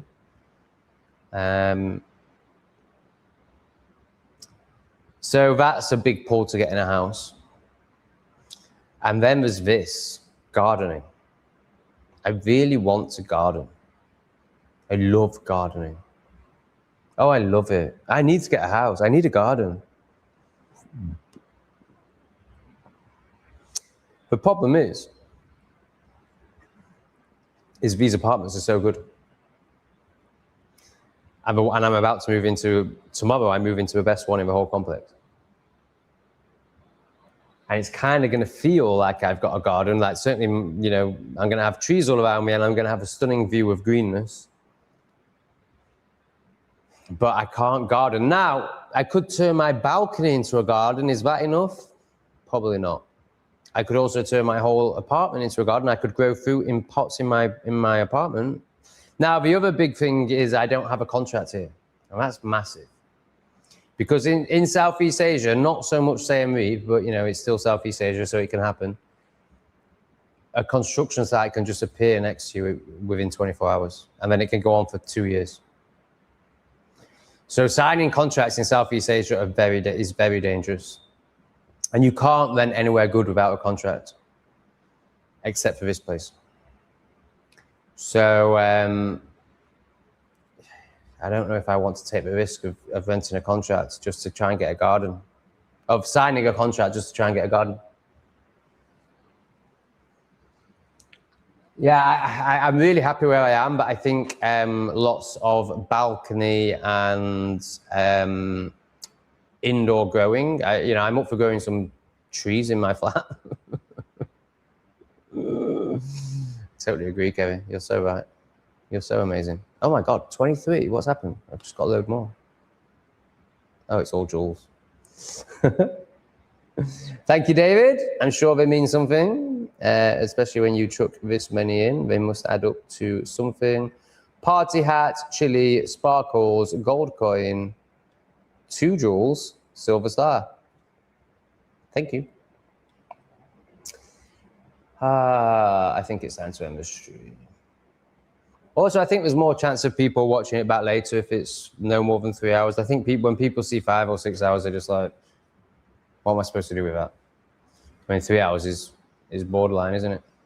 Yeah, I can feel my energy dropping a bit. So, yeah. Let's just get to the bottom of the chat. God, Sugar, you're really good. Can you come back? Gardening is the shiz. I've been eating my tomatoes all day, can't stop. I love it. Love it. Not sure if this exists, David. Get an allotment plot. I mean, presumably it does exist. Thing is, that's a lot of work. Allotments are a lot of work. So I remember my friend in England getting an allotment and me being like, yeah, this is the best thing ever. I'm going to come and help you. I went for 3 hours. We made a bonfire. We did a bit of digging. I never went back. It was really hard work. Now, that's in a country I know with a cool climate. There's no way I could, there's just no way I could currently, maybe if I live here for a couple of years and acclimatize, but there's just no way I could work these lands in this heat. Now, if I wasn't live streaming, I could get up at 5 a.m. and do 3 hours a day. But it's my live streaming time. So no, that's definitely not an option for me in Cambodia. I don't think it's even an option for me in England. It might be, I might be responsible enough now to be able to do an allotment in England, and that's a big maybe. I definitely can't do it here. And yeah, I'm still too repressed and lazy and addicted to really dedicate myself to a piece of land. All right, let's do some thank yous to the amazing ones. Oh my God, why can't I see anything here? I definitely need to end this stream. Okay, thank you, Igor, as always. Just incredible. Fan on it. Really appreciate you. Thank you for showing up. Debbie, so much love. Thank you, Rachel. Honoring your current inability to be offended. Inability is the wrong word. Your current, yeah, the whole sentence was bad. Your current openness to reflections. See, plebs, I just fucking love you, mate. I don't know. Oh, it's Gav. Cheers, Gav. There you go. You're just amazing. Hanson Paul, fucking great. Really like Hanson. Justin, oh my God, you make me smile so much. Jack, I'm actually falling in love with you. Teas and Tarts, fucking amazing. What an authentic, amazing, creative, beautiful being. Rachel, buying the cats a tube. Or actually, I think we've decided that that's going to go towards some wall stuff. Teas and Tarts comes in again. A new one, Thomas Shattock. I think that's the first time we've seen you donate. And to be honest, I don't feel like I recognize your name. So I'd like to get to know you more, Thomas. Thank you. And then David Carradus started throwing all the fucking shiny things in.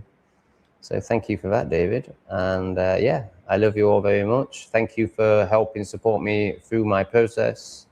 Thank you for helping me learn how to trust and be a less demanding, spoiled little child. I am very grateful for you all. I hope you got something from this stream. I'm now going to watch it back and self-observe myself. And that's it. Love you.